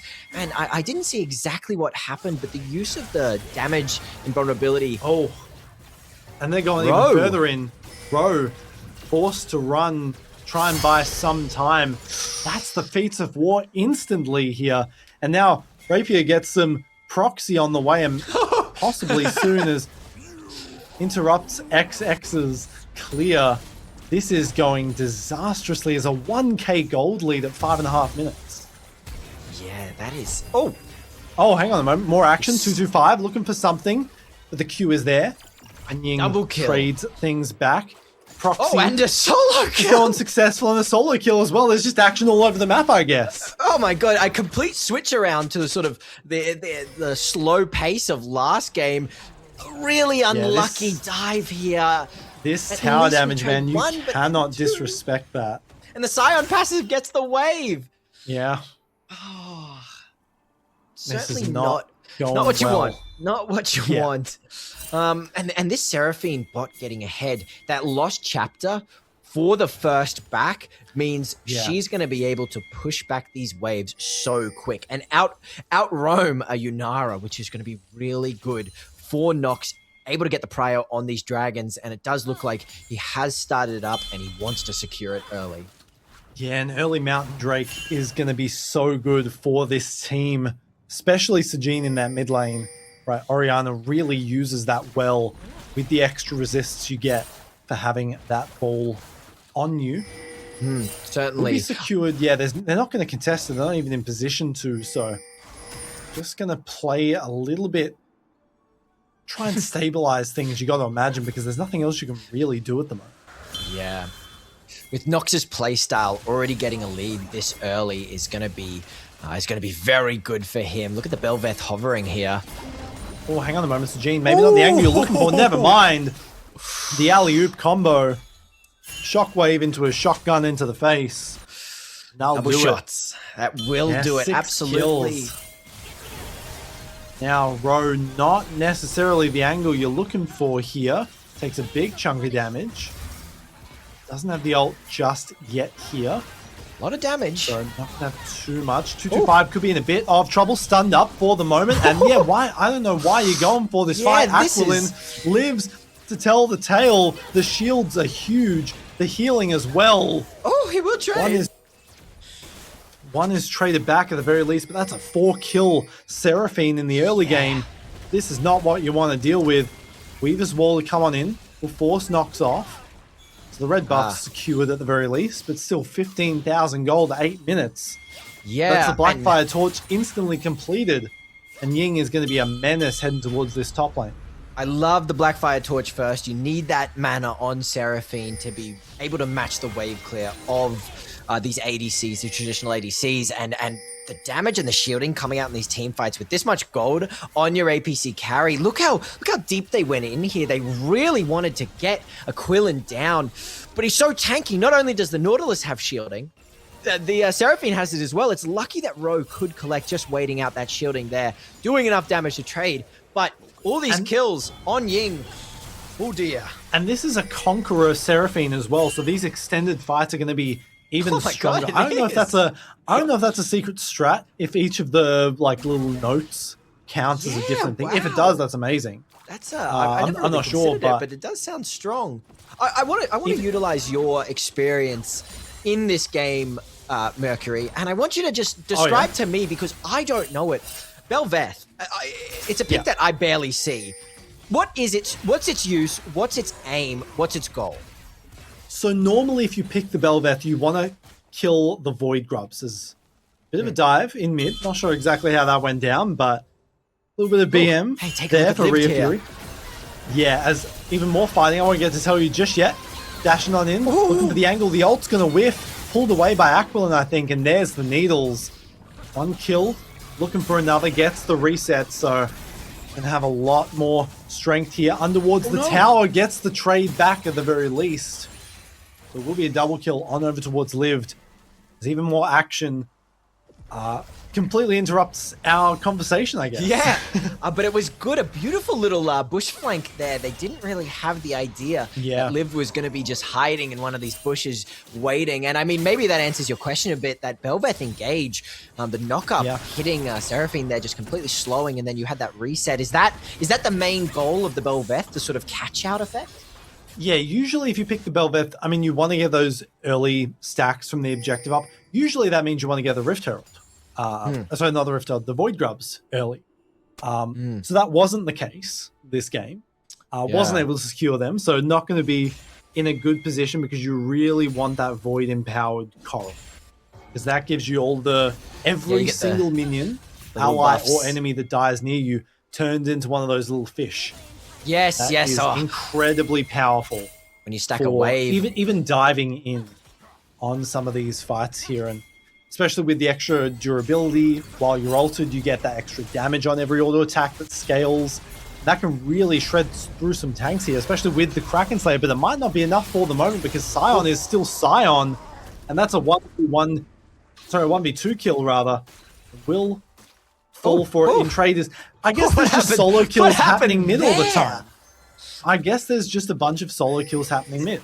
It's impossible to keep track because, seemingly Refury soloed again in mid. I didn't know. It's hard to say if there was a bit of jungler interaction there. It's my fault for not keeping up, but I'm amiss to what I think what it was happened. a solo kill. It might have personally been this Talia pick. Certainly going to be useful in late game team fights to stop the Nord engage, to stop the Graves dash, but this early laning phase is finding some troubles into Sejin, certainly. And I think the moral of today's game so far is that you can't predict. You cannot predict what's going to happen 5 seconds from now. There's a big chunk of damage. Seemingly we keep finishing a team fight and then we'll just pan over to a body somewhere and some fight has happened at the exact same time. Who could predict it? Who really could? These double AP carries here for Bay Harbor, there's no resistances. And very few of their team can even build resistances. As Aquilin might be caught out by Ro, uses the ult on towards one, perhaps not exactly what you'd hope for, as it won't be traded back just yet. Maybe the burn will be enough. Hang on a moment. Will it last long enough? No, it won't. The Infernal Drake going to be secured. There's a really nice Weaver's Wall there from Rhea Fury, preventing Nox from getting towards that pit. And now, might be an extended fight towards the mid lane here. They don't know where Rapier is, and the Shockwave is available. Flash on in, dodges out of the way, lands the Q, almost not enough. And over the top, the Smite. The double shotgun shell will be there. And Nox picks up that one. As they're just continuing to skirmish back and forth. No team has a clear grasp yet on this game. They certainly, that was a bit of a close one. A really good Almost had counter. another one. Yeah, honestly. It was a great counter engage from the Sion and Nox being there to stop what was a good gank onto Sejin. But at the same time, we do have to notice Liv did get a decent amount of plates, and with that Riftmaker complete, this Gwen is going to be a menace and able to get through the Scion and the Naut very easily.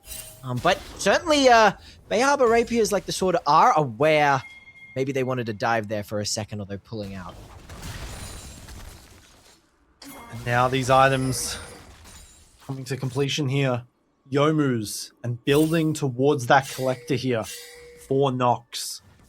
Rest of the team, they've got the Merc Treads to deal with those solo laners. The majority damage, I mean, it is so AP heavy on the side of BHR. Like, yes, you've got the Graves, you've got his Youmu's, and looks like that's probably a collector coming online. But Scion is going this tank build, so he's not putting out... Oh, a bit of a... Lived might not live much longer. Has the needlework available. Misses out of all the way of all of them, but still incredibly strong. Ghost available. Conqueror not going to land the kill just yet. The redemption will. And now Liv's probably going to fall on down in just a moment. One auto attack will do it. But a disastrous turn for things. That was a redemption all the way from mid lane. That item is incredibly broken, and they're probably going to get this first tower. Isn't it so strong? Not only able to clean up the kill, but get a little bit more health just to buy that more time and allow for the first turret to go over to Scrappers there. Lived playing very well on decently low mana, barely anything, not enough to do a measly Q. Because they don't even trade for bot tower. They do get the top tower over. And once again, that's going to come all the way down to these objectives. Rowe might have been a bit too overeager there. And the flash, was hoping that he had enough health to survive that Blackfire Torch, but it won't be this time around. Going to be spotted there, but there's no backup to get these extra kills. Take Hang a look. on a moment. So they're going to go over the They're wall. on the Nautilus here. Aquilin, yeah, this might be sunken to the bottom of the ocean. Like that statue. Yes, I saw your name. Your old name is on it, or an old gamer tag? Old heads remember, if you completed the quests, I believe, you got your summoner name on the statue. These minions. That was back 2015, yeah. As Rhea Fury not long for the world there. Rift Herald on the other side, though, going to be taken. So 2 for 2 for the objectives here. But take a look, as you mentioned, getting that Herald. Interesting. What is this play here? What is this play here? Interesting. Not taking the empowered Coral. I'm not sure if there's a timer. What is this play? Wait, what? There isn't. Okay, interesting. Just gave up a big advantage there. Oh my god. By Mercury, not refreshing that ult. Usually you want to refresh the ult. I thought that was like the most important thing you mentioned. That is, yeah. That's the one how you get all the little fish, right? Yeah. All of the void ones are the ones that give you the fish. So I'm not sure why exactly. But it might have something to do with the fact that he's being 1v1 by a Scion here. And over the wall. Shotgun. Not even finishes it. That is Rapier picking up that kill. And Bay Harbor beginning to run away with this game. After a few missteps here, perhaps a little bit of shakiness, a little bit of maybe even inexperience with this pick. I'm at a loss for words in regards to that. But look at the Liv flank here.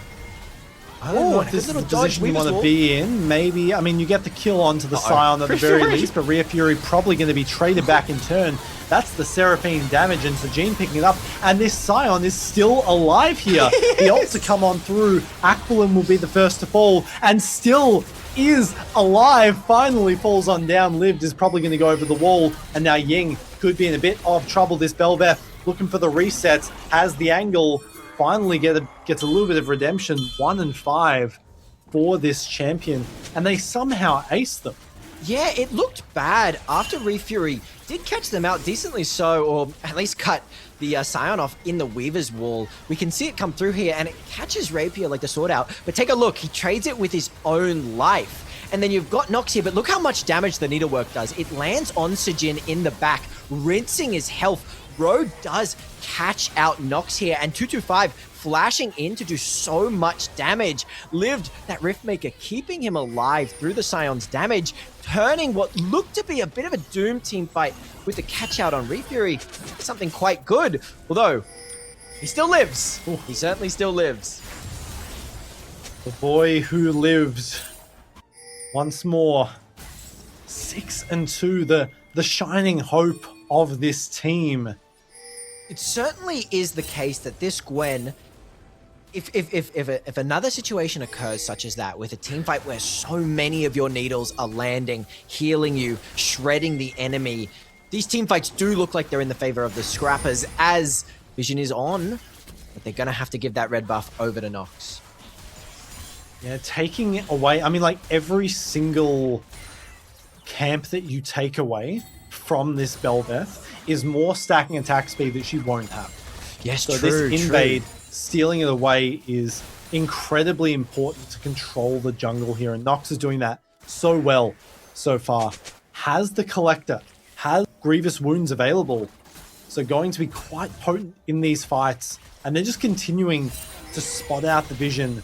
You see the pings coming down towards the mid lane, and now gets caught by the slow. 225 could be in a bit of trouble, but gets away to safety with the ult for the moment. Something I've noticed is both supports have gone for the Blood Song. Is that usual in your opinion? Because I feel like you're trading tankiness there, and yes, you are getting damage, but does both teams not already have enough damage? I think it's such a good option for them because they both have abilities that really work well with Sheen effects, right? You know, Nautilus Q, and then you auto attack immediately after. Obviously, Leona Q as well, as XX gets caught out, and that's immediately what this matchup looks like, as they'll steal away another one of those buffs. I think Atakan. The best part about it as well is that it gives your next, like the next ally that hits them does extra damage. So it's still an incredibly important tool to help these burst champions do even more in these fights, as they're going to get a free Arda card. Yeah, that is going to be a really good boost. And they'll attempt to trade. Ying might find herself in a little bit of trouble here. Yeah, there's no follow-up. It's just Ro here for the moment. Horizon Focus is doing a whole lot of work here. Needle work over the back of it. The Hallowed Mist prevents that ult from doing anything here. A few summoners traded. The objective secured here for Bay Harbor. Using that Zenith Blade to dodge the Orianna ult was certainly a very nice play from Ro, and allowing them to stay alive. We saw 225 backed out even after catching out Ying, which led to a little bit of a miscommunication, but no one died besides the tower, so trades on both ends. Probably agreeable for both teams, and they do get this blue buff away, which is certainly good. Bel'Veth looking for that Stride Breaker second item, certainly mixing it up. Usually Stride Breaker is first, but they've gone for this Kraken, which has led them to be a little bit squishier, and we've seen Nox really capitalize on that. The Collector, the Yomus, so much damage to just jump into that Void Queen, surely. And you know that Ying wants to go for the damage by this build, doesn't even opt for that Rylai's. Yeah, which is sort of the standard for a lot of these Seraphines, to guarantee the root and the stun if you have the empowered E up. But yeah, look at this control over the jungle here. They've got the wards out. Shout out to Aquilin for continuing to just put up the pressure in these lanes as well.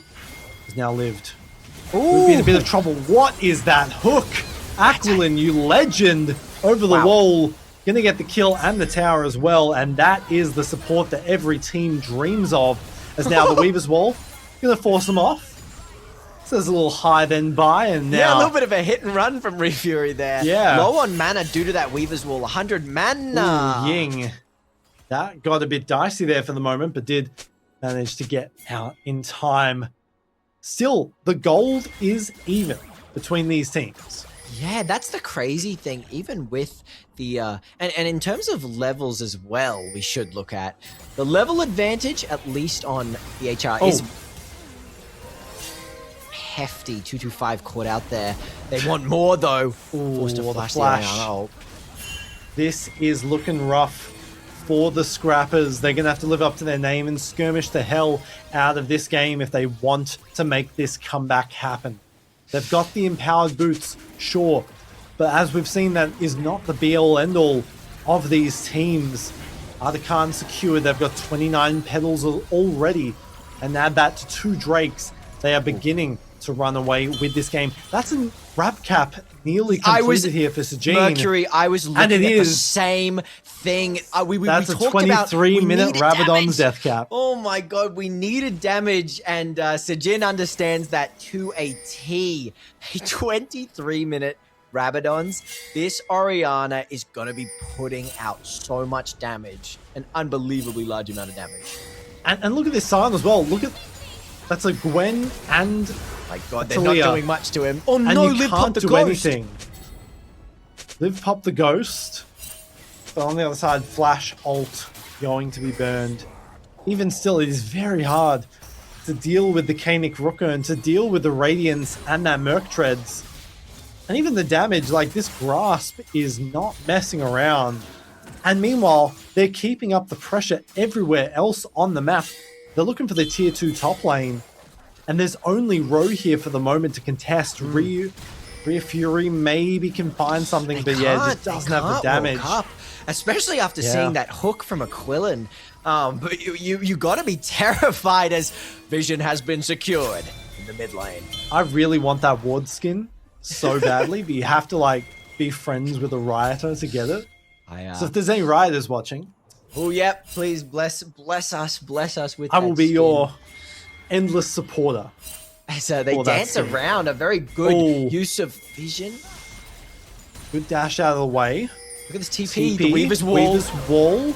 Maybe they've got the angle to work with, but Ro is just going to get melted in. 3-man stun. The shockwave as well. Maybe they can turn this fight, but there won't be enough. Nox has the angle to work with, and this Sion is so lethal. Needlework, though, does so much damage. It's a 3 for 3 so far. Rapier has to run for the hills, but has no ult, has no flash. They were burned earlier by this same Gwen, and Lived is on a killing spree. And that was just... It looked like it could have been anyone's game in that fight. You saw the chain CC, but it just wasn't enough. It looked good for BHR. They had the huge Sion decimate Q there. You had the Orianna ult, but Gwen Lived is doing so much, and those rocks, you can see the Refury rocks stopped Nox from being able to dash long enough that 225 gets enough damage. And watch this final needlework go out here, rinse Nox to secure the 3 for 3. I mean, that's exactly what you want. Lived is doing the work, and he needs to put into this game to have a chance here. Ro almost caught out there off the TP from Ying, stacking towards his own Rabadons at this point. And I want to say, whoever called up that play in the Scrappers lineup, whoever was like, we're going to get this flank, you saw all the parts come together at the exact same time. There was no hesitation. Shout out to that. I imagine probably Rhea Fury, the captain. I have to say that Weaver's Wall, we saw it cut off and almost trap them in that tiny choke point. And you saw the power of the Talia E. I mean, there was so little movement, even the Nort couldn't really properly react, because they're all just gonna get stunned. And that's where that team captain comes in. Yes, there might have been some hiccups in the early laning phase for Refury, but this is where it all matters right now as the Baron gets started on Vision for the Scrappers. Yeah, they'll know this Baron's coming. TP towards top lane, but look at where XX is. Look at where 225 are. They're so not far anywhere near this. Gonna stop the ult there, the Weaver's Wall, and might be in a bit of trouble. That's the Talia. It just instantly burst on down. The shockwave is there. Lived not long for the world, and they are melting them in the Baron pit. And just like that, it might be over. They're gonna get the backs off. They've got this Baron, and they're gonna look to get a lot of pressure towards a game-ending play. By all accounts, that team fight wasn't terrible if all the members of the Scrappers were there. The wall was good. They were trapped in the Baron pit. But, like you said, like we were saying, the Belveth wasn't anywhere close, and Lived himself wasn't close enough to get in and do the damage that they needed to do. So they just finished the Baron off, and then they could counter collapse so easily. A bit of miscommunication. We can see the replay here. Take a look. Yeah. Good Talia wall. They're all trapped inside, but Ro doesn't want it. Ro hesitates, and look at Liv only now getting in the fight. The Orianna ult, the Hallowed Mist coming out a little bit late and taking so much damage that Sajin can just flash right in to the Hallowed Mist and finish off Lived for the ace with no trades on the enemy team. Rhea Fury, as opposed to previous fights, just couldn't get anything done there beyond the Weaver's Wall, right? That smoke screen, usually an ability that you don't really think about beyond the slow, beyond a tiny bit of magic damage, actually made the difference there and stopped him from doing anything. And then the Collector come on in as well, just taking out that mid lane and the captain from that fight. And from there, that shockwave. Oh no, Rhea Fury, no. Now Rhea Fury, the captain, might fall once more. The collateral damage not even needed. 19-30. That's a 7k gold lead off of this Baron, and they're going to look to push towards the end. It certainly is looking rough for the Scrappers with this gold lead, with the amount of dragons, and with this Baron. But we thought that the last game as well. We really did. There is a chance, absolutely there is a chance, a huge play could be made to bring it back, to turn it around. It's certainly possible. I want to take a look. 225. A lot of CS under his belt. Level 15, the IA is complete. With one good team fight, this Yunara could turn it all. I just don't know how you get through this beefy Scion. Look at that health bar. Look at the gold. I had 12,000 gold. That's more than both of the Belveth and this Talia. Oh, no. And they're going to go on in. That's an immediate kill. Nox is on a rampage. And look at the health bar on the XX as well. Rhea Fury might fall one more time. Lived, has to try and save the team, but knocked up and taken down. Charging in towards the Nexus. That's one more kill. Just the captain left standing for now. And going to meet his end as well. As the Bay Harbor, they will stay alive in this tournament. Wow. That is certainly a game, a great performance from Lived. We saw at the end there as well, something I want to just bring a bit of attention to, that Orianna zoning off and getting another kill and just securing that Nexus take. A great performance throughout that game from Sajin there. What do you think? What do you think about the side of the Scrappers? What do you think went wrong? What happened there? They had their moments, but the comp just didn't feel very cohesive. From start to finish, they had those moments, but beyond that, they couldn't make anything work, right? Rhea Fury had that great call towards the river. They won that fight. But then the rest of the positioning after that, they gave up the Baron for free with XX's positioning. And from there, it all just snowballed.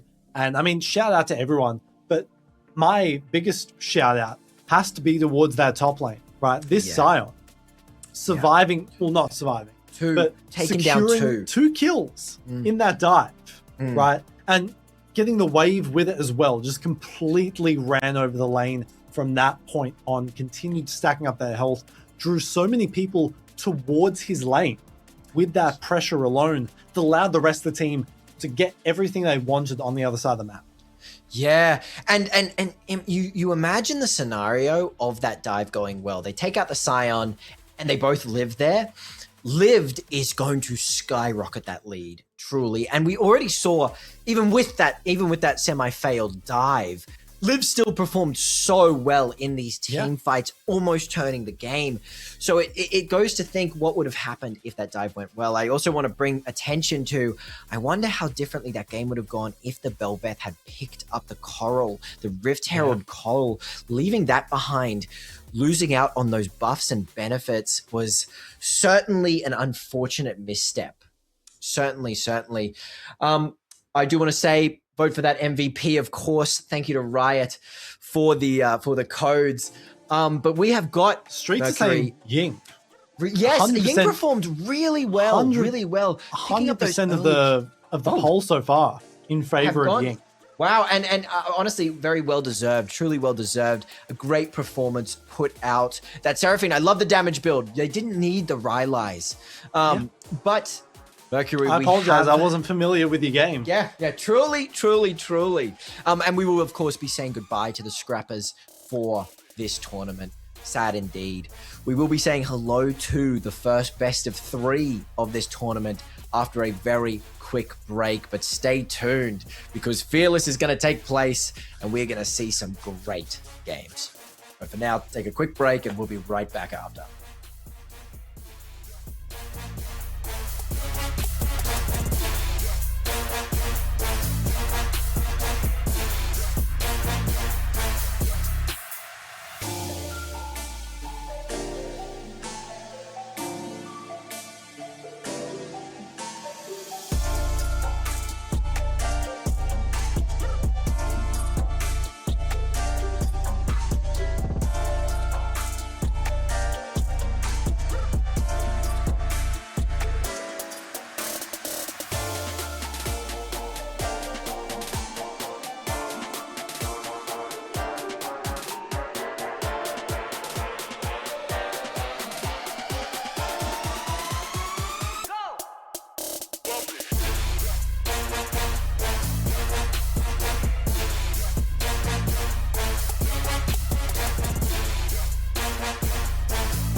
And we are back. We're back. I mean, after that game, it was a good game. But Mercury, the best of threes in the winners bracket. We're finally here for these extended games. This is the caster's dream, my friend. This is the caster's dream. The long form, no longer best of ones. This is what we've all been waiting for.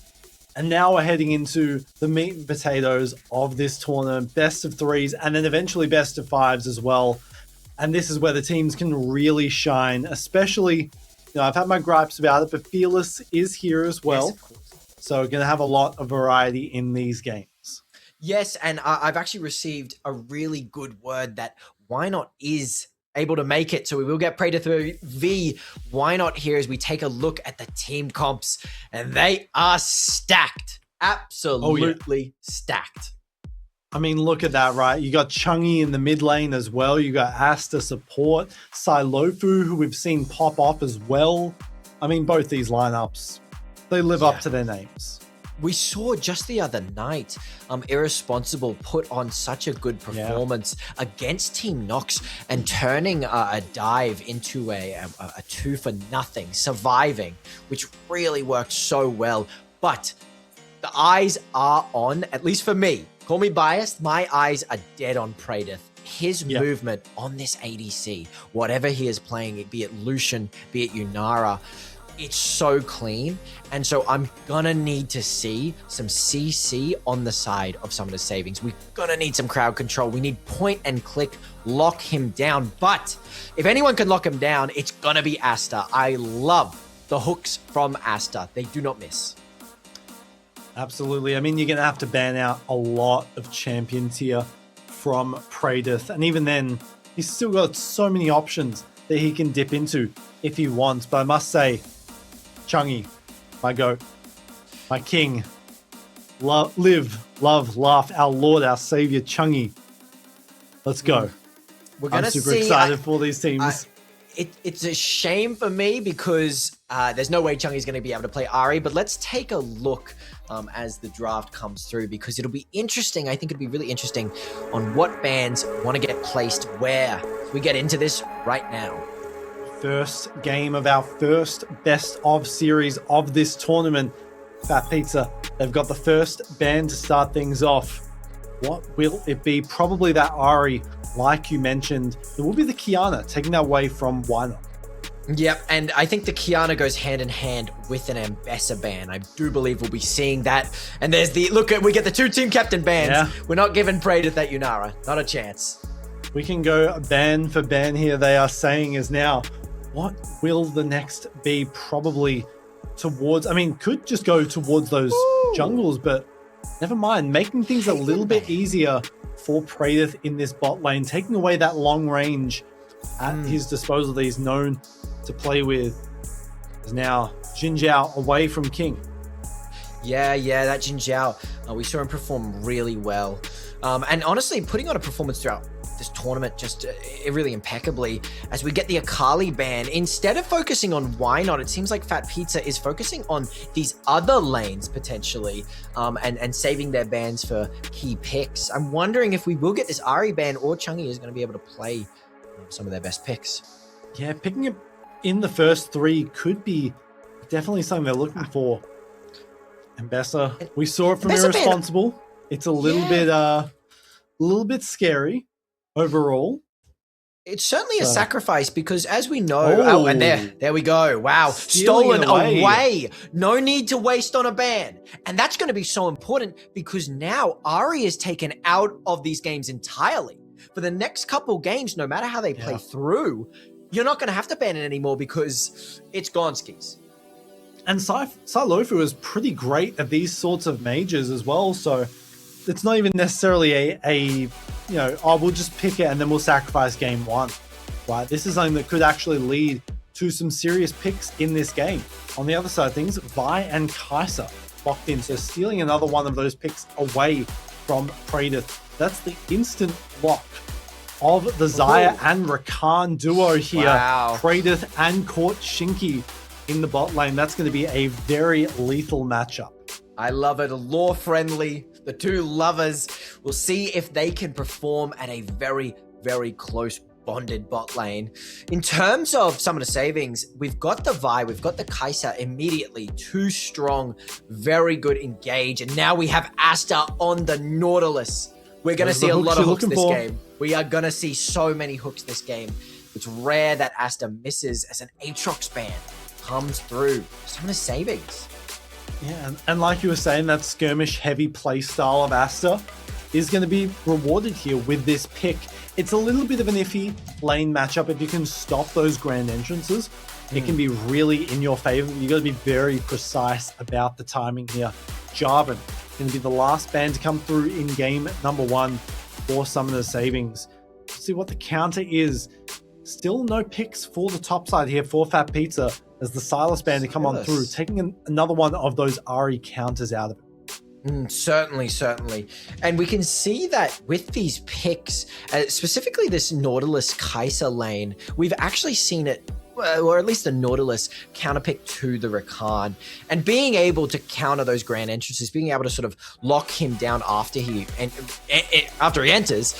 is going to be big. And Shinky's going to have to really play around that as we get the Scion lock-in for Eve Cube there. Into the Cassante. It's going to be instantly countered by that Cassante. See what this last jungle pick is. They know it's going into the Vi. Mid lane, not picked here yet by Chungy's Pantheon to round out this composition. They have so much utility to just dash in towards their opposition here. What will the counter be in that mid lane? Syndra is definitely an option that's still up and at their disposal if they're looking for something like that. And it will be Ziggs. Really? Interestingly enough. Into so much movement, Mercury? Into so much movement? What do you think about that lock in there? It's a bold strategy, to say the least. I won't use the words I actually want to say, but it's an interesting. Certainly, you have to keep so much track. The Foxfire engage from the Ahri, the Grand Starfall, and then of course the Grand Entrance, the knockups and charms from Rakan there. Chungy's going to have to play very, very safe. And in terms of backline, he will be left completely alone because every one of these other champions, the Vi, the Scion, the Nautilus, and the Kai'Sa, they want to get in there while you as a Ziggs want to play as far back as possible. Even that early lane isn't really that, favored for you in that matchup. So it's interesting. I wonder why the champion was picked to begin with. You knew the entirety of the other team. It's last pick. It's a bold choice to say at the very least. It certainly is. I'm wondering, is this a specific counter to another champion that I'm just not aware of? We'll have to see it in game though, as we get into the first of the best of 3 Fat Pizzas versus Summoner Savings. And all eyes going to be on this Ziggs for sure. Mr. Jerome Chung, can he pop off on this pick is the question. Something that, he's been known to do in professional play is pop off from time to time, but now in the best of 3, can he do it again on a pick that is quite unorthodox, to say the very least?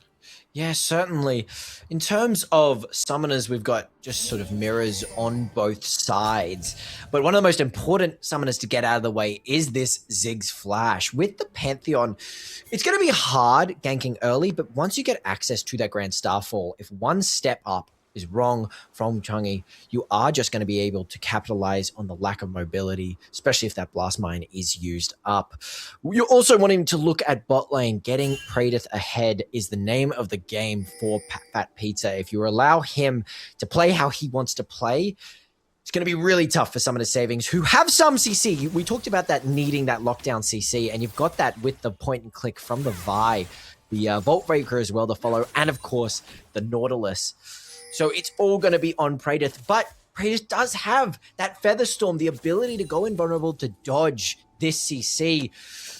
It's going to be 1 for 1 here. It really will be the game on Praedyth's shoulders. Yeah, and these early feathers as well provide a lot of very aggressive maneuvering. I mean, you can see how far back they are forced to play. Even at level 1 here, now has the pullback available, so can't really fight around that. Just looking to try and get what CS they can. Maybe survive this lane at the very least, but they're going to be behind a decent amount going in towards this early lane phase.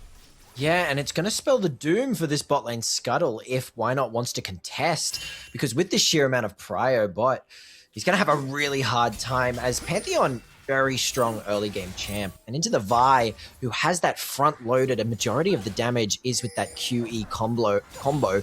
If you successfully, shield Aegis that damage, then you're kind of a sitting duck on Vi, at least early. Yeah, I mean, even if you can interrupt it with your W, right? The point and click CC, if you can land that and Why Not's not able to react in time, that can be incredibly powerful at turning that early game fight completely in your direction. Both those champions really want to pressure for those first 3 levels. We can see people moving towards this Scuttle Crab, but Why Not probably going to be the first one to claim that despite the early aggression in that bot lane.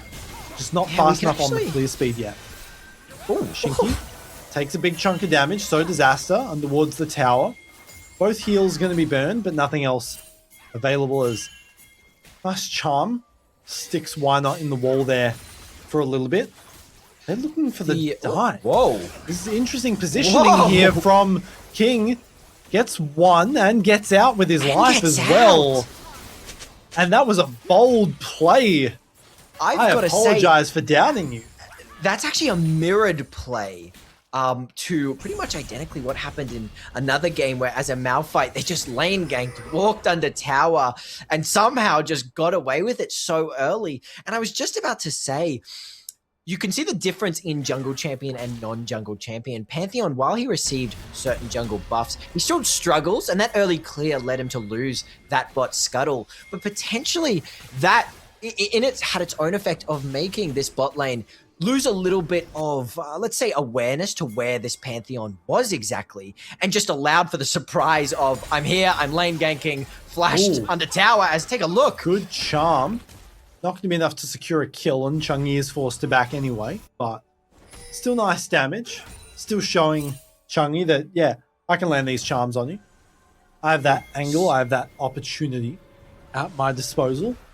But I think as well, that bot lane, that is a big reflection on picking this unsealed spellbook over the Aftershock. Right? If he had Aftershock there, he landed the Q on towards King. Probably would have survived the burst. Maybe a 1-for-1 trade, potentially even more, once those tower shots started ramping up. Walks in, steals away the big one, and now waiting for the Q. Looking for more. Charm lands over towards the side. Shinky forced off for the moment. The flash is there. And just a little bit of a skirmish in the jungle here to start things off as... Yeah, those chickens hotly contested. I'll say you saw the sort of lack of damage there on both sides, more so on the side of some of the savings, with Vi only having these double long swords. And of course, the only lost chapter from Chang'e. The damage just isn't there for what they want, and using that flash to secure the double stun wasn't enough as onto Praedith. The Mega Inferno Bomb not going to secure the kill. Why Not could be in a bit of trouble. The Void Seeker not going to land. And now look at the positioning. King caught out for the moment, but does manage to get the 1-for-1 trade at the end of it all. So not all is lost there for Fat Pizza. Praedith movement, absolutely perfect. Eating the bomb, but flashing to call back the feathers and secure the root on Why Not. Just dodging that Prey Seeker and allowing the 1-for-1 trade. If that lands, Why Not doesn't die. Yeah, absolutely. The triumph goes through. Yep, without a doubt. And it's a disaster, but once again, perfect movement from Praedith, securing that 1-for-1. And we're going to get 2 kills over on the side of Fat Pizza. They will be looking for that third for the Feats of Warfare. These teams are just showing off their movement this game. This is just a bit of a flex reel to start things off. Now, Pathmaker, just a little bit of a trade. Irresponsible. Maybe can... Okay. If he landed the Intofos back into the wall, maybe the the all-out would have been enough there, but just playing things safe for the moment, especially as Asta did have that TP available, didn't want to risk too much. Look Commonly at this referred to, oh yeah. Praedyth is stacking up, and that's a solo plate as well. Yeah, and with this little bit of a CS lead, this is not what you want. You have to get Praedyth behind early if he is allowed to get 1 item, 2 item, 3 item. You've only got 2 forms of point-and-click CC. You really only do. And eventually, these other players, this Ari, Silofu, he's going to come online as well. And someone's going to have to shut him down as well. You've got too many targets that you have to be looking for on the side of Fat Pizza. So these early plays, or at least early dragons, both these cannons will go over. But these early plays need to happen. They have to happen, at least on the side of Summoner Savings, for sure. Void Grubs going to spawn, and why not? Has the early angle in towards them. Interestingly, the dragon has not been taken yet at the moment. Charm to land, and there's the kill. The feat of warfare claimed, a bit of damage traded back, but that's that feat you were talking about. Yeah, now we can see as well, just as I had mentioned, Chungy had stepped up, slight bit too far. You got that Grand Starfall, and with the Ari follow-up, now no flash as well, but Silofu and King still have flash up. That's available to them constantly the moment both their Rs are up throughout this game. And that's sort of the weakness of this Ziggs pick, right? You don't have a whole lot of mobility, right? Your dash is very conditional on you being able to, you know, if you're stunned, you can't reactivate the bomb to send you away. Yeah, true, right? true. And that's the only thing at your disposal. Your movement speed is quite low. Your animations have a long wind up, and they're very easy to punish. And we can see Silofu is just absolutely taking advantage of those opportunities. In the bot lane, Praedyth continuing to gain that lead. It's just 1k at the moment. Probably a lot of that concentrated in the jungle, as we can see 4k on the board. The most gold in the game here for King. Yeah. I think in terms of their Summoner Savings team fights and why they last picked the Ziggs, we saw it a bit in that early scuffle with Why Not Engage, the flash double stun, where you do just have that Ziggs to put out damage in the backline. But that is, I mean, almost, we saw a sort of micro system there of it being ideal. And once more damage comes out, maybe it will work, but oh, good catch up in the river. Completely interrupts it. And that was so telegraphed from Why Not that he had to dash away, and Shinky has the perfect timing and catches him out. Yeah, they're going to give both Scuttles bot, but at what cost? Why Not's going to lose his life and also the dragon now. Although, Locke wants to contest. Might be caught himself, low health, but doesn't get the plasma in time. Killer instinct over towards the back. Locke looking for the trade, gets the flash, looking for more. It's Praedyth in a 1v1, lands the root, and it's easy. And now Silofu could be in a little bit of trouble, has another dash, going to use it. Featherstorm over the top. Lives to tell the tale, not much longer anymore with the flash to come through from the top laner, from this Scion, and now King could be in a bit of trouble, and somehow this fight is turning in favor of Summoner's Savings. Ooh. The ult to come on through, it's a double kill for King, but it won't be enough. Almost the full ace for the side of Summoner's Savings. Wow, that extended team fight went great for Summoner's Savings just because of respawn timers. They're so low this early that you blew a lot of resources to get Why Not down. But in the time that you extended that team fight, Why Not just revived again and was there to point and click, lock down Praedyth, who attempted to survive with the barrier, but it just isn't enough at this point. And we saw him putting so much damage out into this Scion. But it just wasn't enough. It's a constant battle of not enough damage on both sides. And it just turns in Summoner Savings' favor. Malignance now completed. The Essence Reaver as well. So these carries from Fat Pizza in the fights from now on, they'll have the damage at their disposal. They didn't have it last time around. That probably made a difference, to be honest. It absolutely. Sundered Sky as well. And oh, yeah. They still have the lead. It's still at about 1k. Though the objectives are in favor of Summoner's Savings for the moment. Here he comes. He's rushing down the mid lane. He's got the new Summoner spell on the way. Still not a lot of progress towards these towers, or Irresponsible in the top lane has been putting some work in while Scion has been going walkabout. Now, how does this mid-game go? 2 minutes until that Herald to come on through. Bit of a catch, but Shinky will get out in time. Gets a little bit of a heal as well, so not too bad.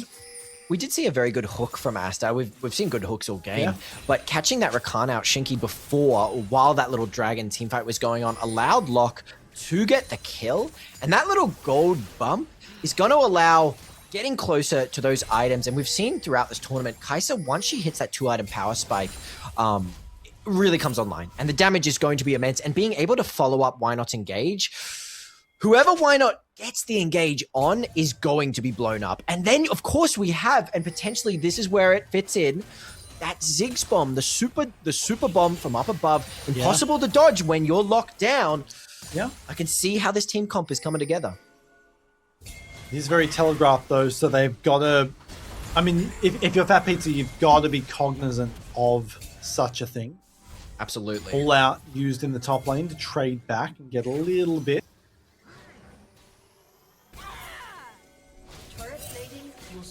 We get something to look at as well.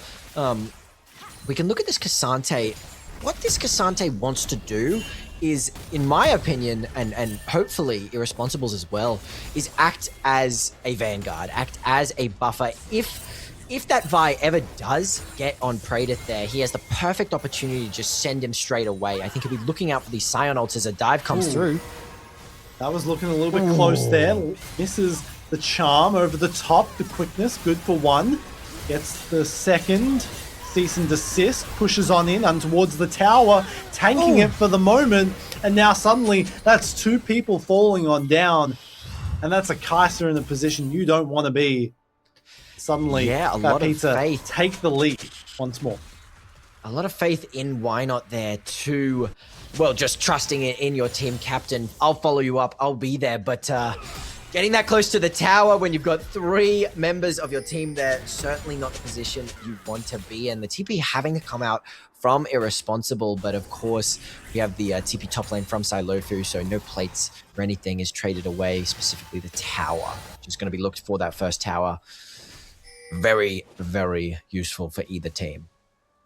Unsurprisingly, Artican will be towards that bot lane this time around. I never would have guessed. As it looks like Herald about to spawn. King on the back. Doesn't have the transformed smite yet, but does have a Phage in the inventory now, so can be a bit more of a nuisance in these fights. Yeah, and I like around it, and we can see the pings coming down. Irresponsible looking to take the tower, and there's no ult from the Scion just yet to pressure him off.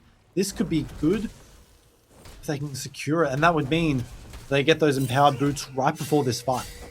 Absolutely what they want. I'm a big fan of, at least in terms of this, while it worked for Incept well in the earlier game, Flower Collected. While it worked for Incept in that, while I was slightly judgmental of that tankier build, getting that Black Cleaver on this Pantheon is going to be so important to just allow Praedyth to do more damage. Why not? Instantly collapsed on. Charm not going to hit. The flash is clean, and now Asta going to be sacrificed. Going to be fed to the wolves to ensure that the jungler lives. But for what cost? Because now they've got complete control of the river. And an approach towards mid. Nice charm. Flash out of the way of the grand entrance. Super Mega Death Rocket, rather the Inferno Bomb. Not going to land, but we'll get the kill regardless, as it will be traded on back. Looking to go on in. Why not? Low mana for Silofu. No charm available. Looking to find the angle to work with over towards the side. The flash is there. The charm secured. Praedyth lives for one moment longer. Lock, not a position you want to be in. And another kill secured. 13-8. As the tower taken bot and Fat Pizza move to a 2k gold lead.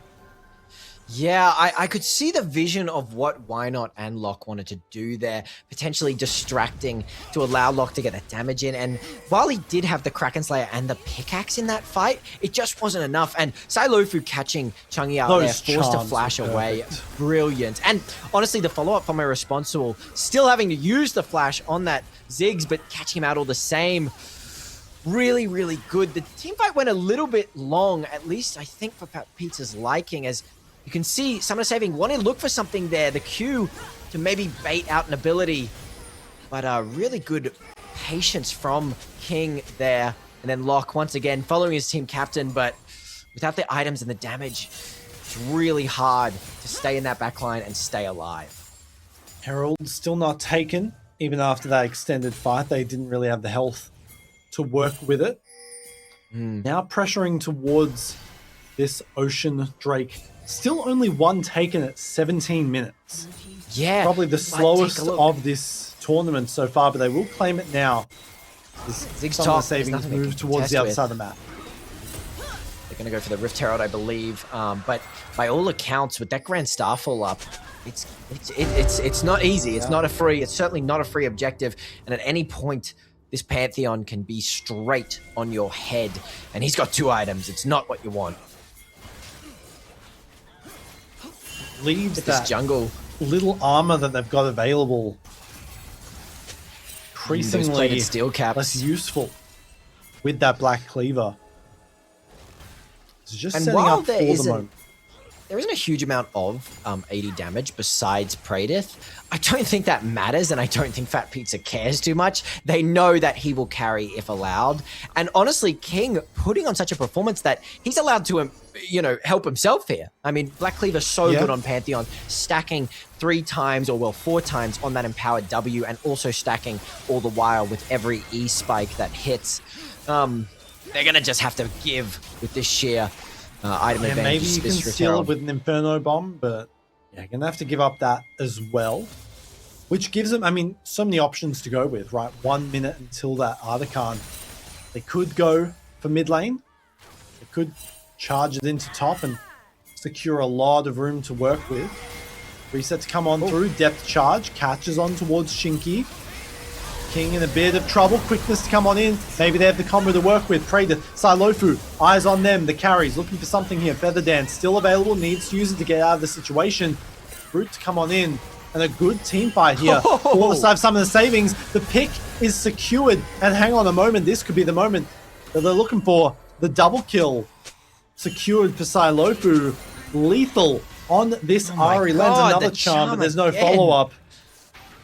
What a way to turn a disaster into something manageable. Absolutely. It was really unlucky. King getting caught out here and just taking so much damage from the follow-up of Team Summoner Savings. And it looks bad. Praedyth's having to use a lot. But then take a look. Watch Sailofu. Yeah. Forward, charm lands. Easy kill onto that Ziggs. And you also clean up Asta as well. It didn't look good, but Sailofu's here to pick up the pieces of the puzzle and help it turn into something positive. That Rift Herald going down as well now.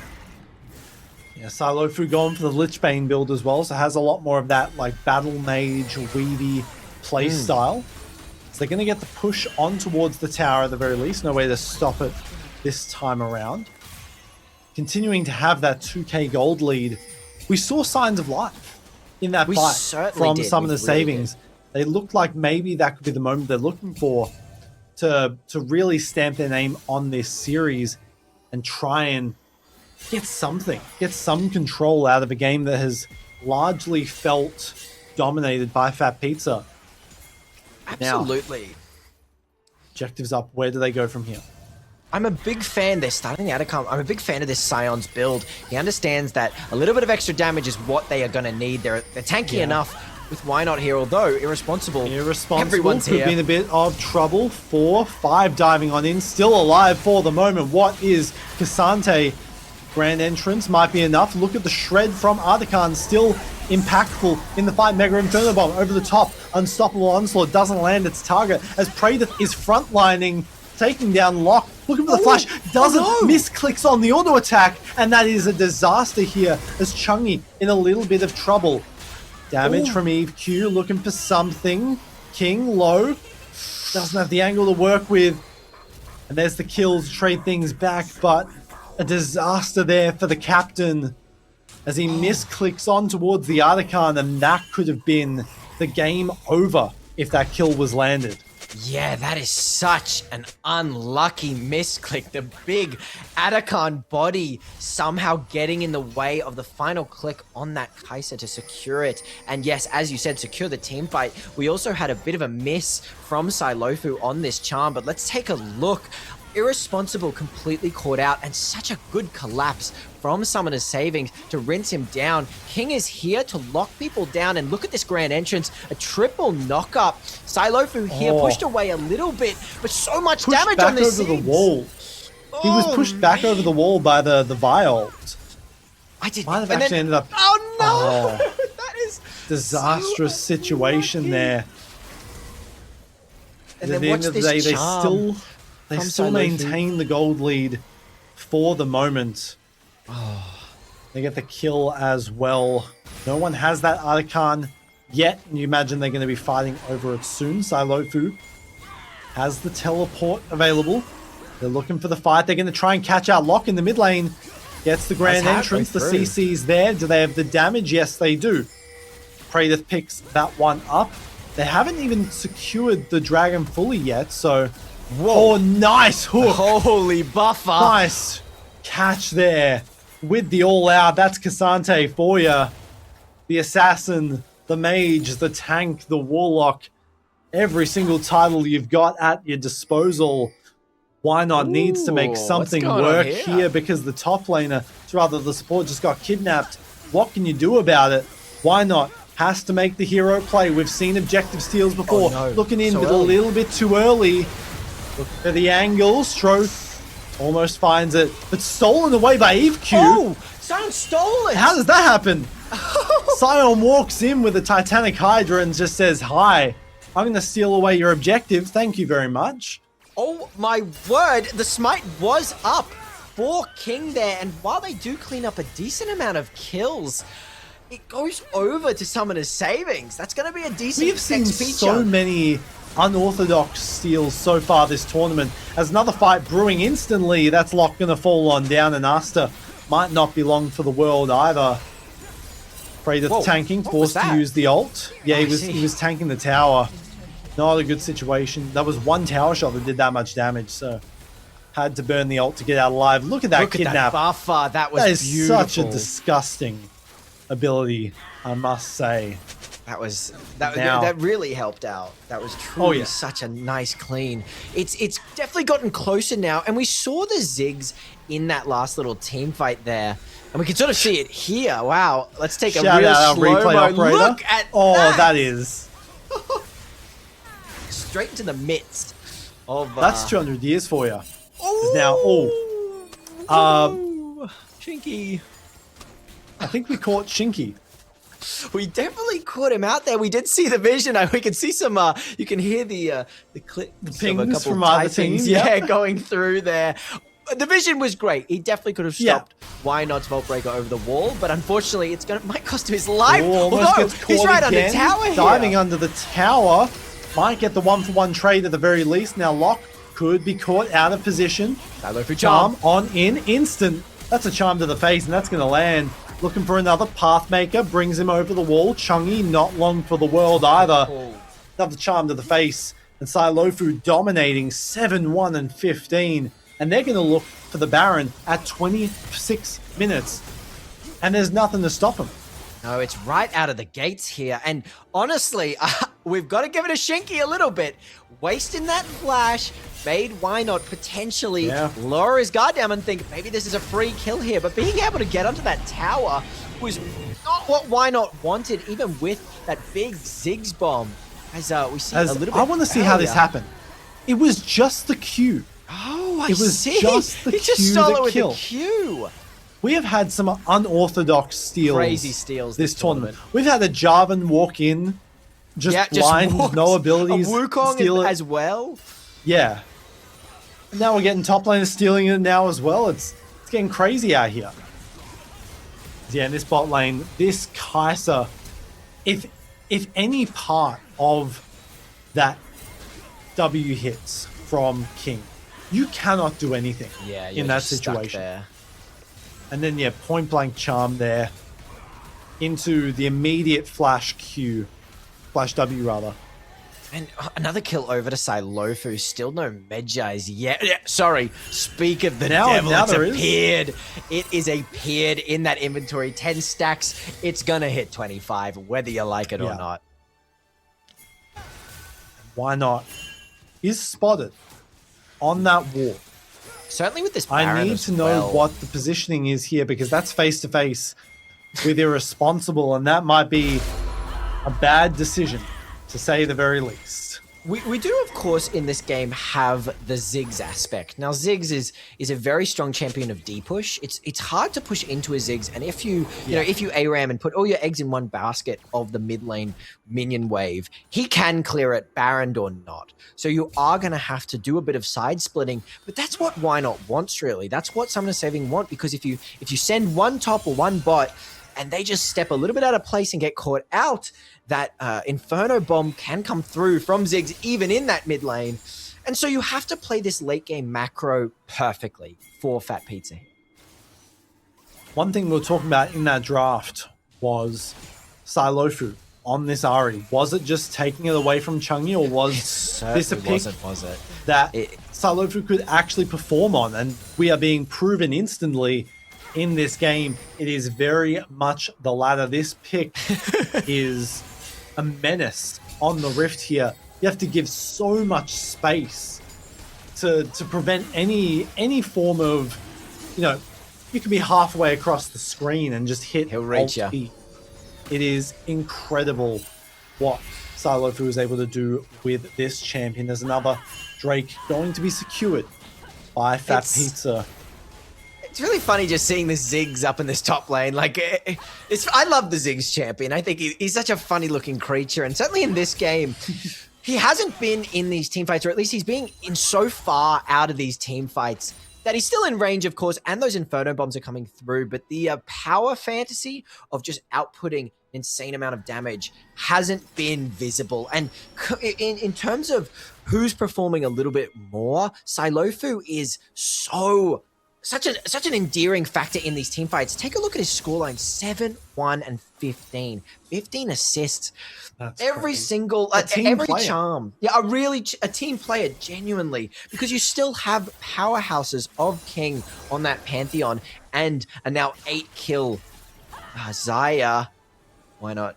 By the way, for the chat as well, I believe that is a little bit of a bug with Horizon Focus. You see the vision mark above Praedyth. He's not actually being seen. It just has that until he's died. It's happened to me on ARAM before. I've never realized that's what that's from, but I have seen that before.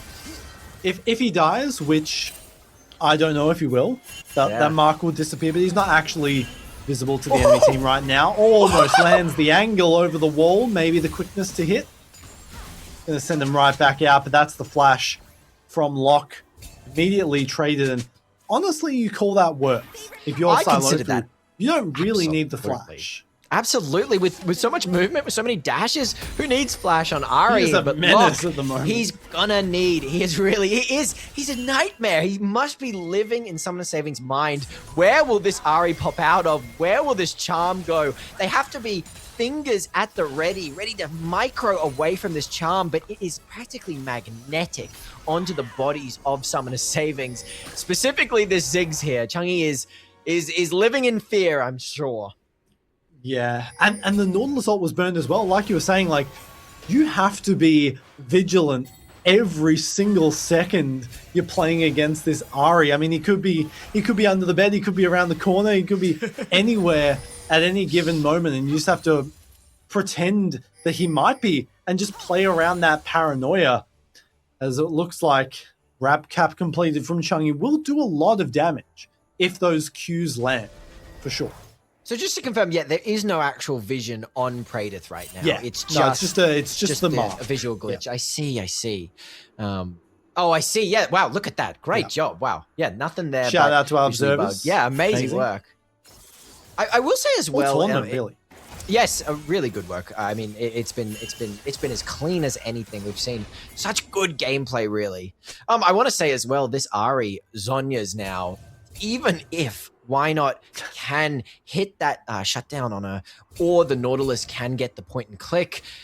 The Zonya's is going to make it even more hard to get him down. And then at the same time, you just have Praedyth putting out so much damage because look, he's hit 4 items on this power spike. That 5th item, probably a Bloodthirster. Gonna be really, really hard to get the people that you need to get. And we're gonna need so much damage output from this Ziggs, who has the Rabadons now, but if they don't get a perfect Storm team fight, it's gonna be so tricky for some of the savings.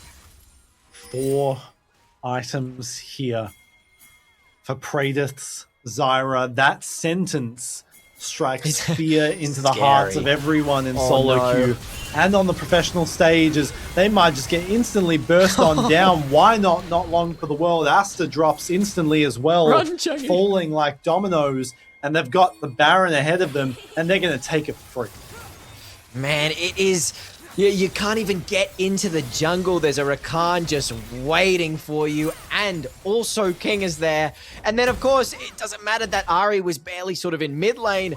She'll be in that team fight. She has all the ults to do it as the bomb goes a little bit too late on that Baron for the steal. Shinky's engages this game have been stellar. They have been so good. I mean, Rakan, this is a champion that is built for those flashy... highlight reel. I'm gonna, CC their entire team, and you can't do anything about it. Run, little Ziggs. Shungy. Oh, that's a bit rough. There's that combo that we talked about. Yeah. The Starfall into Ari, very hard to outplay into such an immobile mage. And game 1 could be over just like this. Marching on towards the Nexus. Gonna take everything in front of them. Towers, inhibitors will fall. They've got the Baron wave. They're looking for the end. Will it be enough? 30 seconds on Chungy. Tower is falling instantly. Ooh. Quickness once again has the angle, and Locke forced to go into the stasis, but not long for the world. Even still, cease and desist might be able to secure the kill, but the knockup is there. The Pathmaker is secured, and game 1 will go in favor of Fat Pizza.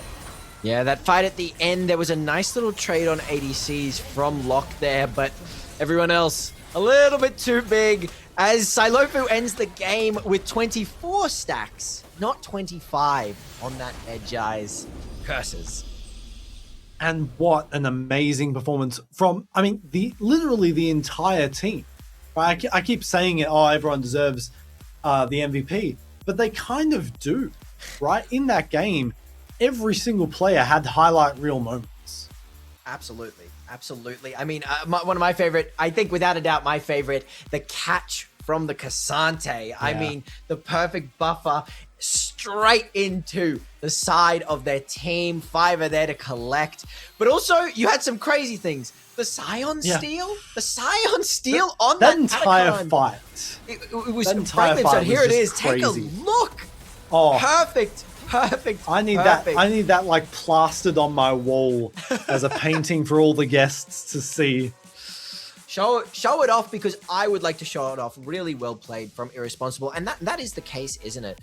Everyone on that team played so well, and for a game 1 performance, and something that you mentioned during that game, which I just agree so wholeheartedly. Silofu played impeccably well, but I mean, the sort of double, the strength of how that game went for them is performing well in that Ari means that Ari's gone now. In terms of the Fearless draft, as game 2 will come along, that Ari's taken out, and we're not going to be able to see it. And as some of these other picks as well, the Xayah and the Rakan are gone. We don't have that truly defensive ADC, but it certainly is going to make for an interesting game 2, which we will get to right after a quick break. Stay tuned.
are back. We're back. And man, what a first game to start us off for the best of threes. Now, it was a really good showing from all members of the team there. Pradith, Silofu, I mean, King as well. The jungle dominance was very strong there. Why not getting caught out a little bit early? And we can see that sort of red side. Why Not's team actually chose red side there, but it worked. It worked a little bit differently in their favor, and they have chosen red side again to play on here. What do you think about what we'll be seeing in game 2, Mercury? I do hope that they come to the table with something not like what we saw in the mid lane, right? All credit to Chungy. He played well given the circumstances, but I really don't think that Ziggs pick worked well at all with anything that they tried to do. I certainly saw the vision, and we saw a glimpse of the vision in some of these team fights. The Ziggs sitting in the back line, putting out the damage while we have, and we saw that in the Atakan team fight, which we can probably take a look at. And you can see in this team fight, it started off a little bit rough, but you do have Chungy. Watch Chungy in the back line there, putting out a nice bit of damage. Irresponsible, getting caught out. Look at this follow-up from Shinky, but Chungy all the while putting out so much, the Inferno Bomb, but it's just not enough. Without getting a lead early, there wasn't really ever a point where these bombs were doing insane amount of damage. And then take a look at the auto here. Ooh. I feel like so with rough. Ziggs, unless you get ahead really early or it is really late, you just don't have the DPS, right? Your cooldowns are too long to really work with. Your auto attacks have too long of a wind up, I guess. That makes it very difficult to really weave those in. And I don't really feel that was a good pick in the draft. I'm not sure why they chose to draft that. That was last. Yeah, pick exactly. as well. It was last pick as well. You have a lot of tools left at your disposal if you want to even try and counter the Ahri. And you've got to hope going into game 2 that your back is against the wall here. You lose this one, you're in the lower bracket. That's your last chance in this tournament. You need to come up with something in this draft now. It certainly goes without saying, but I'm curious as to the thinking of some of the savings there, because we did just see, we saw the Ahri and we saw the Pantheon. They knew that they had combo, and that's, I see that in ranked, and I have those thoughts. You have to have some sort of mobility, because the moment that Ahri charms you, you should be expecting a grand starfall on your head, and it did happen multiple times throughout that game. So I think it will be a good lesson of learning, at least, for a potential switch around in how these mids are picked. We left that last pick to Chungy, and we'll see if this last pick is left for him again. I'm hoping to see something, Ziggs is, while it is a sort of self-reliant champion, you do rely on your other team members keeping the enemy in place. And with only those 2 forms of CC, some of those Inferno bombs missed, some of the normal bouncing bombs missed. And because of that, that damage output was just far too low and didn't have a huge sort of impact that we really wanted to see. But Ziggs is not going to be able to see anymore, as it is fearlessly taken out. We will be getting, though, the draft as we speak. As we head into things, something needs to recalibrate here for Summoner's savings. Heading into things, as these bans come through, we can see those Fearless up the top there. That pizza, what have you got for us here? Probably going to keep to some of those standards, right? The Kiana, probably still going to be banned away. Don't want that in the hands of Why Not, and there it is. Right on cue. And right on cue. I think we'll see some of the same bans from last time around. Those seem to be probably series long bans. You don't want Pradith on Yunara at all. Dead right. Directly identical. Probably the Ambessa ban coming out from one of these teams here. I like to see that Cassante has been taken away due to that Fearless. So Irresponsible is going to have to play something a little bit different here. And I'm very excited to see what he goes for. This first pick, and then right there is the Ambessa ban. It's so interesting seeing it on Summoner Saving side, because I know how well they can make use of this Ambessa champion, but they are just so scared or fearful of Irresponsible getting his hands on his Ambessa as we get the Syndra. I mean, rightly Changi so. Yes, to be honest. absolutely. The Syndra ban. Changi is going to be thinking, what can I play right now? Because look, Zakali gone as well. Really strangled this champion pool. Might even need to first pick it if you're going for it. As Oriana taking that away from Silofu. Let's see what this first pick is here from Irresponsible. Yeah, you probably... I think it will be a top lane pick or a jungle pick. And there it is. Yeah, there Xin Zhao, such a strong contender. And King, we've seen King Xin Zhao. It's so strong. It's so good.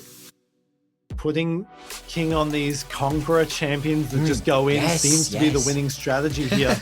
As the Corki come through, that can be a bit of a flex as well. Can go towards that bot lane. Changi could be in the hands. As the Ornn to come in. Shout out to Bestian for that pick. Ooh, what a good Ornn Bestian played.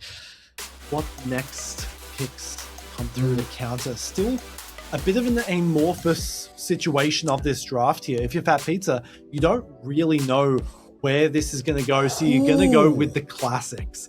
This is a throwback in of itself. Praedyth's Aphelios, followed by the Aatrox here for Irresponsible. This is looking nasty. What a team comp for Fat Pizza. I am loving this team comp. And you've got, I'm gonna take a gamble and say that might be a Corki Alistar bot lane, which is good into the Aphelios, but it's pretty solid, we've seen the 200-year champ work. We've seen some of those big plays. And oh man, if we get some big Gravitamults, I'm gonna be a happy man indeed. We get the next bands coming through now. Interested to see how the Ornn Aatrox matchup goes in that top lane. My heart is telling me that probably is Aatrox favored just because of the amount of sustain you have at your disposal. Yeah, absolutely. Especially in this bot lane as well. If it is Corki, if you land that headbutt Pulverize, you can just drop the bomb in and completely nuke Praedyth in that fight. And we can see the bans going towards that as well. The Thorm taken away here. Yasuo is an interesting one. Yeah, what do you think about that? Potentially a couple knockups. You've got the Alistar knockup. You do have the Ornn knockup. But certainly, if that was for, it's an odd one. Changi, if that was for Changi, allowing a Yasuo is actually not a terrible thing. It never really is. It's a champion that can be exploited in a couple different ways. So we got a Jax. Jungle Jax here. Or why not? So you're gonna have a lot of tools to counter this Xin Zhao, as that is the Renata Glass. Aphelios and talk about anti-dive here from a support. You can completely stop anything this Alistar wants to do. And even if he gets on, you've got the bailout to get you out of it. A lot of auto attackers, so you really don't want to line up for that hostile takeover as well. Lastly, Silofu has the Azir, countered by the Victor in the mid lane. Another classic for us all in that mid lane to enjoy. Fat Pizza, they are on series point. It is weird to say already, isn't that crazy? It's like they are one game away from the winners semi-finals. Yeah, right. Yeah. If they win this, they'll be up against Next Gen or Rush Hour. Yeah, these are crazy teams, and we could be saying that. Why not Changi, EveQ? They go into the lower losers bracket. That's crazy. That's absurd. Such strong pillars of the OS community. The names that just hold so much sway. The fact that it could go in anyone's favor is frankly absurd, and we're gonna see it in this game. I believe the loser of this game will face the winner of Variety Bucket and Team Capybara or Team Siren. Whichever one wins there. So another stacked matchup in that lower bracket if it gets to it. Surely Team We go Siren. once more on towards the Winter Rift for what could be the final time tonight. Hopefully not. Hope we've still got another game in us after this. Aatrox's skin is sort of quite a Christmas skin there. It sort of looks like he has a sort of stocking on his back with that sword. Yeah. I kind of like this. There's a bit of. You see, doesn't that look like a bit of a Christmas stocking? Yeah. Oh, there he goes. Looks like it looks like he's dragging a Christmas tree back to the house. Oh, we've got the Corgi. I love that Corgi skin. If he does that emote correctly, wiggling of that Corgi butt. Look at the cow. The cow, it's the animal bot lane, truly. As we'll see if Summoner's Savings can unleash the beasts in this bot lane. You really are wanting to get ahead on this Corki early, but look at the bush control here. Oh, the positioning here. I mean, that's just... The damage early. The Guardian as well. From the Renata passive is crazy, right? Like, because every single auto attack you do empowers everything that Praedyth wants to make happen. And Corki in this sort of losing matchup here, already missing a lot of experience, and Shinky just playing so aggressively here and recognizes that he can. Yeah, for a traditional lane bully with the Corki, starting off with that bush prio is so strong for Praedyth and Shinky, and you just get the early game, you get to cruise through the early game, which is exactly what Aphelios wants to do. The fact that you can even be this strong of a lane bully on the Aphelios, it's exactly what Team Fat Pizza want here. And this is no item Aphelios, right? Yeah. Like when we get to 3-item Praedyth Aphelios, right? Oh my god. This is a champion that Praedyth has piloted on the international stage. Absolutely. Like that is going to be scary for this team at the very least. Hang on a moment. Chungy. Whoa. A bit of redemption there. Solo there. The wow. Scorch and the Comet. Silofu just absolutely not expecting or respecting this player, this champion. I have no words. Yeah, you cannot underestimate the Arcane Herald's damage, because I guess the Scorch and the Comet combined, it just does so much. We didn't even see Silofu begin to fall back. There were no backward steps made there. As we can see, look, it goes up, contests each auto here. Just a bad trade, I guess, yeah. EQ. Didn't respect it at all.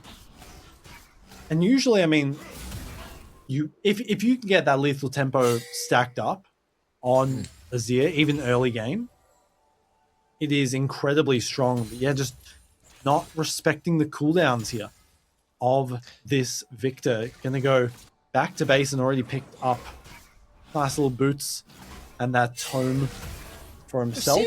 We've seen both scuttles given over to Why Not as well, interestingly enough. I guess with that death early, King cannot properly contest, as Victor with that TP back into the mid lane can really help them move there. But take a look at the bot lane situation. Look at the CS on this Corki Mercury. 34 this to is disgusting. 20 CS lead. They might even threaten a kill there. Heal's going to be forced, and they just have complete control of this lane. Now King could be potentially in a little bit of trouble. Wind becomes lightning, does a lot of damage though, has the knock-up available, irresponsible on the way, forces the flash out. So no kills going to be traded back this time round. But the problem is now, Jax has no flash, and now who is coming to help out this bot lane, this disastrous bot lane? 40 CS to 15. We need a medic, and that medic has to be Why Not. There cannot be a mid roam at this point. And at this point, there's no saving themselves. It can only be on the jungler's back. And I mean, usually when you play Jax, right, that combo of the E and then having the flash to completely catch anyone off guard to land the stun is so vital to the ganks here. Won't have that available at all, as the Arcane Storm just going to continue to pressure Silofu off the wave for the moment. Doesn't have the empowered E yet, so the wave clear is still a little bit iffy from this Victor. It is something that still Silofu can be a bit potent in the lane despite the kill. And take a look, while that lane is going, so-so in mid, the BF sword coming down for Praedyth. His damage 40 AD added. Good lord, we're gonna need a lane swap. And this is the point though. Jax is bot side now. It's gonna be interesting to see if there will be a change here. An entire level lead for Praedyth over Locke as well. But we've got King coming into the bot side as well. Starting with the chickens. Dragon will be looked at. This Moonlight Vigil, when it comes online, is going to be incredibly potent here. There's a ward on towards the Drake, the Ocean, to start things off. You imagine if some of the savings can steal that away, it might alleviate a few of their concerns as already. Cannon! Oh, he's going to miss. He's going to miss the cannon. Oh, no. Oh, no. Even the observers shaking their heads. Oh, it's and such now pressure towards top. Level 6 secured. So this Jax is going to have a lot at his disposal in those extended fights. King still a while away from that, but will start up this dragon all the same. But what can you do even if you're why not here? Yes, you have level 6, but with this bot lane so strong, you cannot contest. You just are not going to be able to. I mean, look at Locke's items. Bargain bin, just a tier, a sword and a dagger compared to the BF sword, as well as those little elixirs that he can pop whenever he wants, although they're going to look for it either way. Pulverize on towards 3. Arcane Storm is available again. Gets the bailout for 1, but Shinky will pick up that kill, and now the counter-strike. Praedyth caught out of position, has no flash to work with, and somehow summon the savings. They'll pick up the first 3 kills of the game. Wow, I absolutely cursed it. I did not think that that dragon was contestable at all, but beautiful work from Summoner Savings proving me wrong. The slow movement from Azir, we did see that early kill giving Chungy that wave clear to be in this fight earlier. We can see him just coming down, that Arcane Storm immediately coming out. King goes down, and that bailout isn't enough to keep him alive long enough. And once again, Jax, the E, the counter-strike, you can't do anything as that Aphelios, so even with that item advantage. Credit to Asta as well for that Alistar, the engage there, as now King could be in a bit of trouble. The Ornn does a lot of damage. Bellows Breath on the horizon, but not there just yet. Flash going to be forced out, and this is still a level 5 Xin Zhao. What can you do in this situation? Irresponsible. Like a ship in the night. Eve Q not going to be there. World Ender looking for something. No ult from this Renata just yet, but still a lot of damage. Streamer Shuffle on in, but they've got the combo to work with. The flash away. There's no kills just yet, and they'll all get out.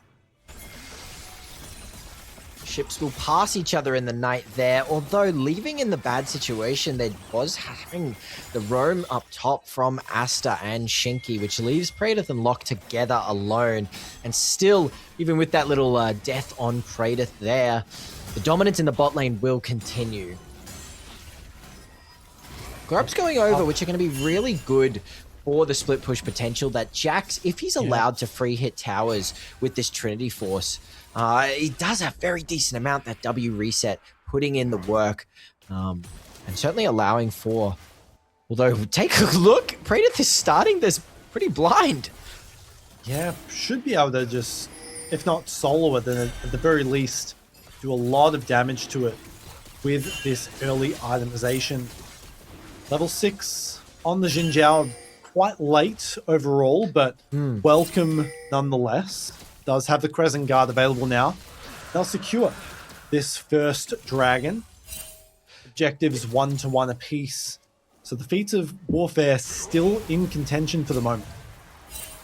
Aggressive mid lanes as per usual. This Arcane Storm just used to sort of stop any attempts at bully, stop scaling of this Azir. We saw that Shurima Shuffle coming out there in that top lane little skirmish, and it really did put in the work. So getting the Azir as far behind as possible, as you said in the draft, it is very good counterpicked, and Locke might be able to get a little plate here for himself, finally evening out the score here.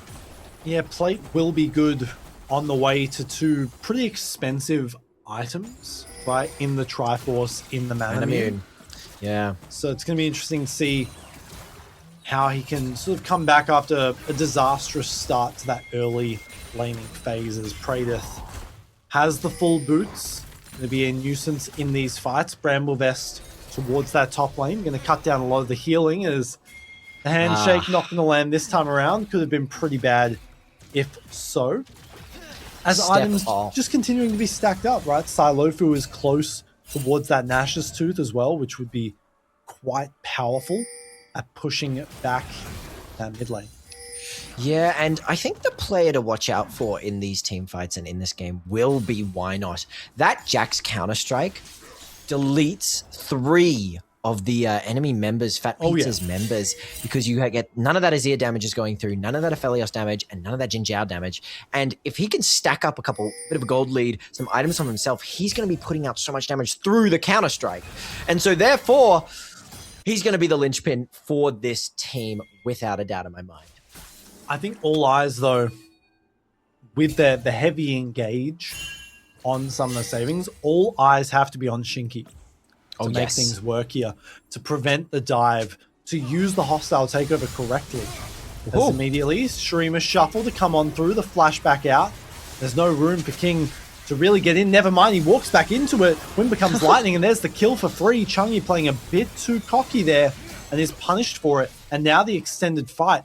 Why Not? Has lethal tempo here, so it does have the attacks to work with. Looking for the dive, gets the flash and the kill. Can King maybe trade? Not with the ult. Wow. So the W missing. Oh, minion block though. Oh, that's rough. And it's a 2-for-2 at the end of the day, but still 4 kills for this jungle Jax. Yeah, and we were just talking about how scary it is if this Jax comes online. It does not matter if you're a pro player, though. Minion block will happen all the same, as it was such a beautiful dive from Why Not there. They certainly weren't expecting the instantaneous flash onto Silofu. Look at these pings, a TP. And they spotted instantly a very early hostile takeover, and it might catch him out. Praedith chunked low, immediately going to get bailed out, but it won't be there for long. The assets are liquidated, and so is Praedith. 6 kills on the board for Summoner's Savings. Yeah, Asta getting a little bit ahead of themselves, ready to go under that tower at a moment's notice, but chose not to, of course, and forced to flash out, but of course also has access to that Hex Flash. In terms of that trade with the Ornn TP bot, as the game pauses just for a second here, that Ornn TPing bot is traded for a plate from the Aatrox in its top side, and it's still not it's not terrible. It really isn't terrible, because this Aatrox can affect these team fights so crazily with how their damage output is. That Corki doesn't have select DPS if compared to something such as an Aphelios. He's more of a burst. You get those phosphorus bombs, you get the rockets, and so Aatrox with a champion who is very liable to being burst down, you know, because he has so much sustain, he has so much in these team fights. If Irresponsible can get ahead, it's going to be really tough for some of the savers to take him down. This a little pause here before we get back into the action. And Praedith has those wild arrows as well, so that's going to be very, very difficult once he fully stacks that up. It looks like we are back into things a little bit here with a replay. Replays As Silofu. Yeah, wow. The last, I think it was the last tick of Comet. Oh no. Sorry, the last tick of Scorch that procced Comet.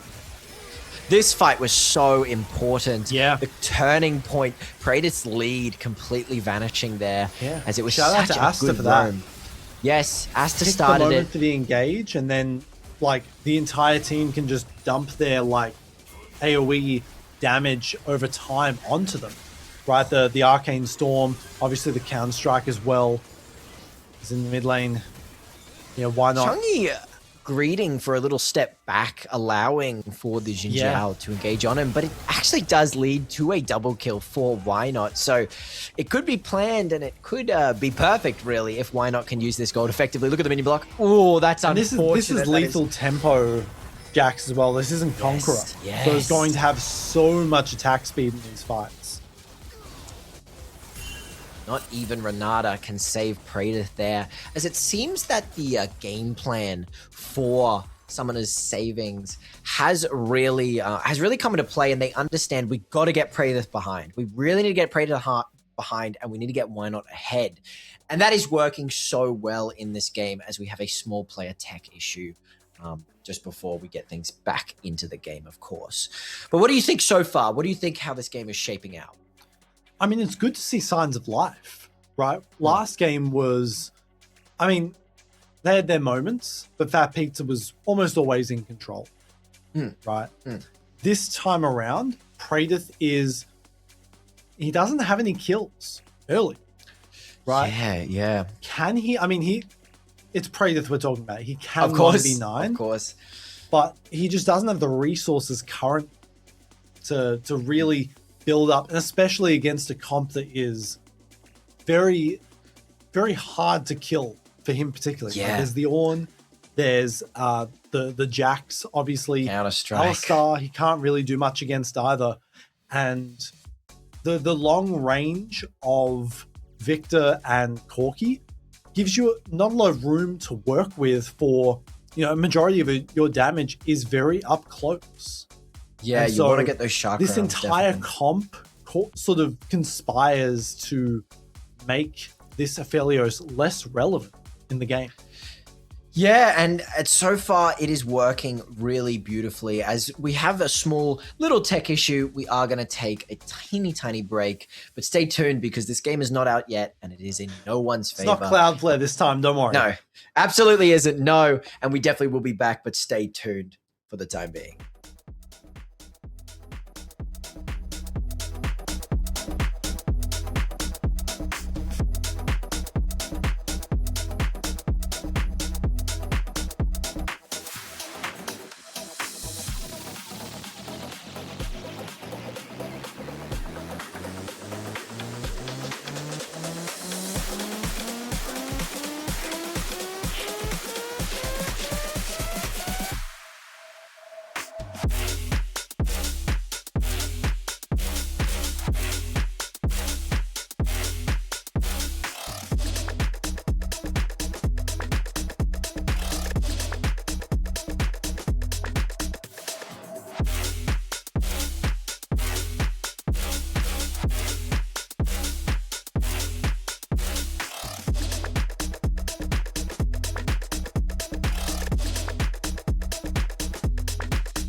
And we are back. We're absolutely back.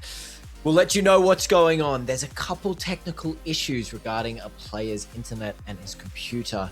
And the decree has been made by the admin team to allow, instead of a forfeit, while there are important rules in place regarding technical issues and the time allocated, it has been agreed upon that a 4v5 will be allowed for the side of Summoner Savings until this player is allowed to reconnect and get back in. If anyone could do it though, Mercury, I think Summoner Savings can. They've got such a nice lead right now. No, absolutely. At least at the moment. Yeah, I believe it is Asta with those internet problems as well. So, I mean, I'm a support main. Losing a support isn't the end of the world, all things considered. But it's still definitely going to hurt them, especially after that dragon fight. You know, Asta was a huge reason as to how that even happened to begin with. But, I mean, Chungi has a pretty good lead so far. Why not has a pretty good lead so far? This is definitely something that they can, within their disposal, I mean, even if it's like 10 minutes or so, without their support, they can probably do it. Yeah, not losing out on a CSing, you know, a CSing lane is really big. As you mentioned, in terms of a 4v5, the best case scenario is the support, solely just because, you know, they're still going to get that passive gold, you know, the ticking up slowly. And while they might not get the assist gold, it's a lot better than, you know, the Aatrox or you know, why not himself on the Jax, losing out on constant jungle camps and constantly being on the map. It's a real, I mean, this is a real test of skill. And honestly, may I say, a real test of O's skill, because how many times have you been playing Mercury when one of your players goes AFK? It is possible to win a 4v5. I've done it before. I imagine you have. I really imagine most players have. So it might happen. It potentially can happen. It definitely can. And I mean, if anyone can do it, it is this team that has put up an incredible fight so far, not only in this game, but in the tournament at large, right? They've shown themselves. That's why they're in the upper bracket. And so if anyone can do it, if anyone can hold out as long as they can, it's Summoner Savings. Absolutely. And we saw, you know, it's actually it's a real sort of breath into the corpse in terms of that first game, which was so strongly in favor of, you know, in terms of Summoner Savings. While they played well, we saw a little bit of problems with that draft.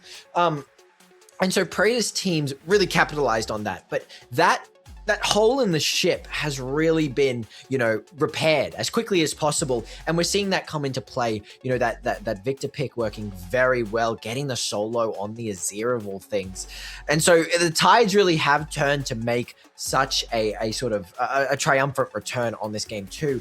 And what's going to be pretty interesting is, you know, yes, you've got the lead now, but if it turns into a 4v5, are you going to keep it? Are you going to keep it? Especially losing those, the objective control, right? Which has been pretty stellar so far from some of the Savings. So not having that at their disposal could be a bit frightening as they continue to try and secure these feats of warfare. As I believe we're just about to get right back into things for our second and potentially final game of the night. As Asta left the game. Back to the base. The Alistar goes back to the ranch. Try and get some gold while he's out. He's level 7, right? So even it's not terrible. Even if he loses a few... Oh. Is he back instantly? We'll have to see. As irresponsible towards top, has to burn the world ender to get out of it. I would like to make it very clear that this 4v5 was made under decision by both the admin team and Team Why Not. They chose to 4v5 and play it out, and it was decreed that it was allowed as. Chungi caught out again, a little bit too cocky there, and punished for it by King. Yeah, that solo, and we are seeing. I mean, such as solo. They're going around the map. Yes, this is the player advantage. Shinky can just leave bot lane and can grab Lock exactly how he wants. Big chunk of damage, traded back a little bit. There's no TPs, there's no Alistar to save you, and there's no wave as well. And soon there won't be a tower either. No. First tower secured, the kill as well. Another kill, they're going to hand that on over towards Praetor. Yeah, it's going to be very difficult. Oh, interesting. What happened there? I mean, okay, why not is doing what he has to do. Yeah. To stay in this game, we are going to need leads elsewhere as we get rid of the support. As we This can is a just 5-1 Jax. This is a no 5-1 slouch. Jax. Take a look, it's a Trinity 5-1 Jax with resets on these W's, slamming through that tower. Yeah. Oh. Meanwhile, Irresponsible gets solo killed. That's the Ornn my- difference. That's the Bramble Vest cutting that healing to shreds. And they're still maintaining a lead despite this, despite the 4v5. The commands have come in and they've been told, listen, soldiers, Yeah. we have We to gotta perform lock now. in. We have to do it now. And they have listened beautifully. Getting a solo on the top laner at this point in the game is really, really big. Taking out that tower just is a low as couple well. seconds. Yes, So they're going to look it's to such claim that. Nice. The gold lead kept even in. It's been about a minute or so now in this 4v5. And although there was that capitalization on the bot turret, being able to trade back that turret and that kill is so big for Summoner's savings. As we can just see here, I mean, it's going to be a question of now this Renata is allowed to move wherever she wants. You don't have to counter gank. You don't have to follow the Alistar. You just get to have prio with your jungler however you like it. And now every other player on Summoner's savings has to respect the fact that most likely a Renata is going to be in the bushes and waiting. And it also means that Why Not cannot necessarily contest these objectives, right? We can see Chungy nearby, but they just don't have anything at their disposal to go in there and try and go for the steal on that Cloud Drake, and it means that it goes over towards Fat Pizza. They'll be one objective away from those feats of warfare, and the Mountains going to rise. Mountain Drake going to be very good if they can secure that soul. Get a little bit extra resistances on the board here to prevent some of the savings from making anything happen. As the trading back and forth, despite the level advantage here of Eve Q, still a little bit even. Yeah, certainly. You do have, of course... Oh, as Why Not engages onto Shinky here. Counter-strike forced off. The flash is there, and that's clean kill. Might get out for free. TP on the way. The slow to come on in. Does have the dash, but it won't be enough. It will be King picking that one up. Another kill secured, a double. The King.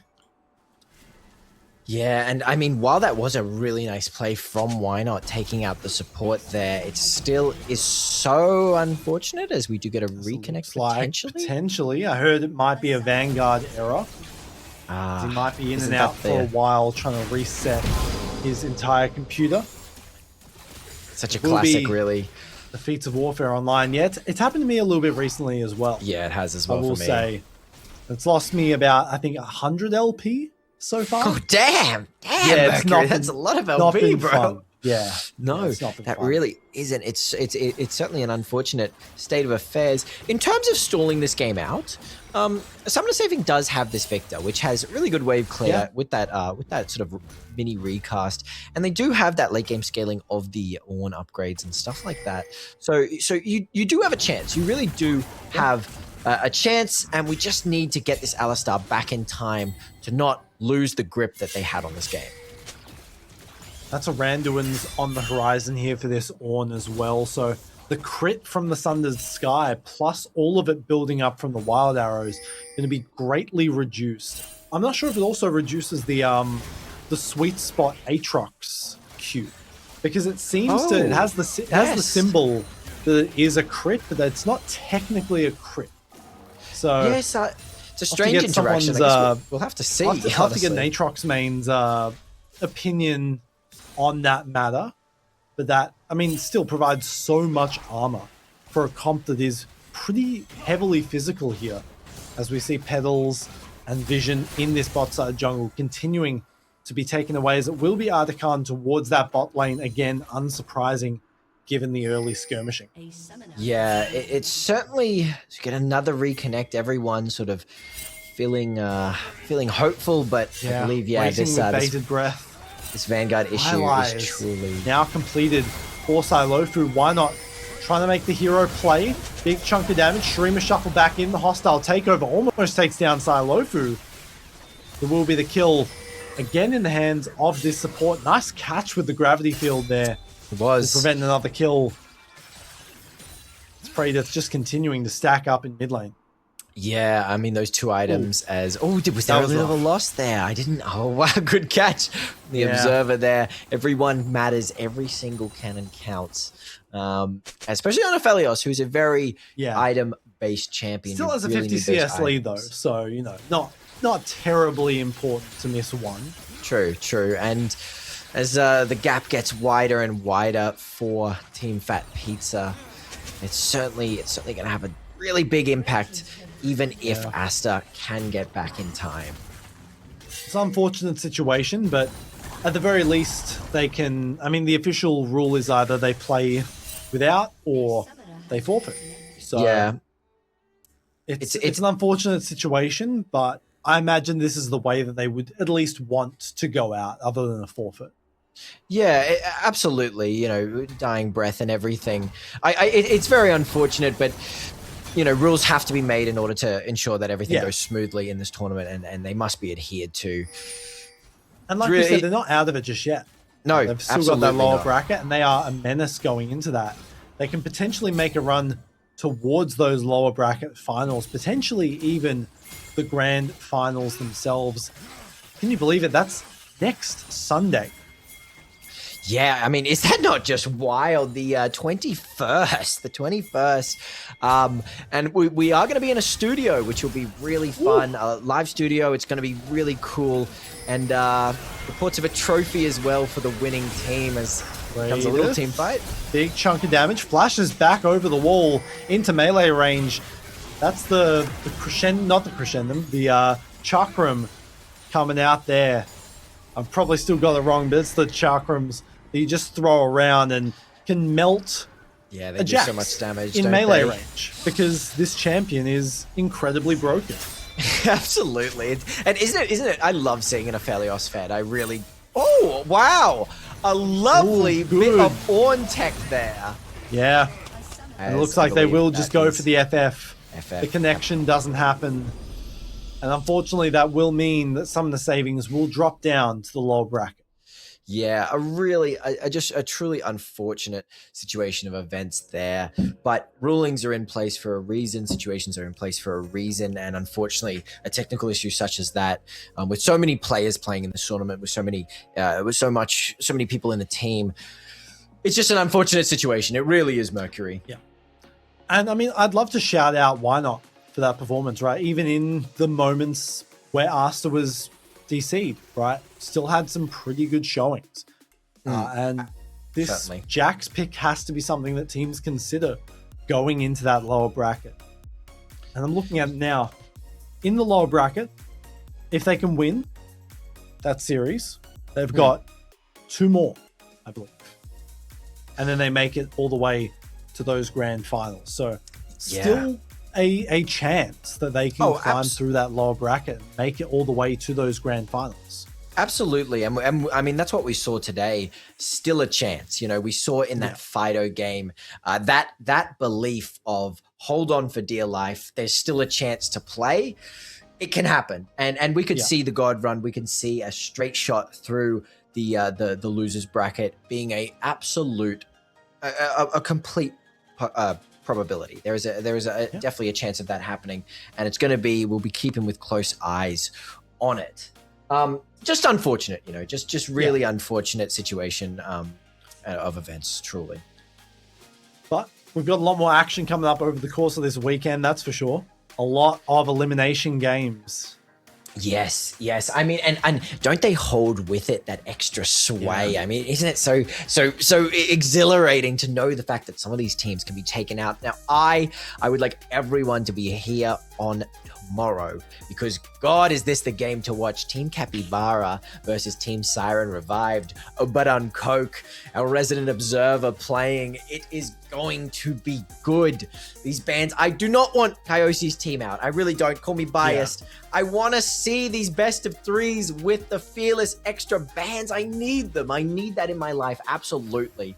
And it's going to be everything on tomorrow. It really will be such an important day tomorrow. And of course, we also have Poltron's Kittens versus Hello Kitty Friendship Circle, HKFC.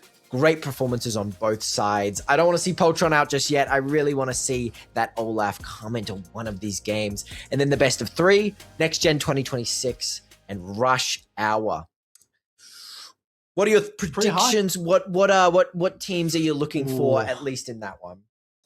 I mean, that best of three is going to be huge, to say the very least. We got Kembo's team finally playing in a best of three.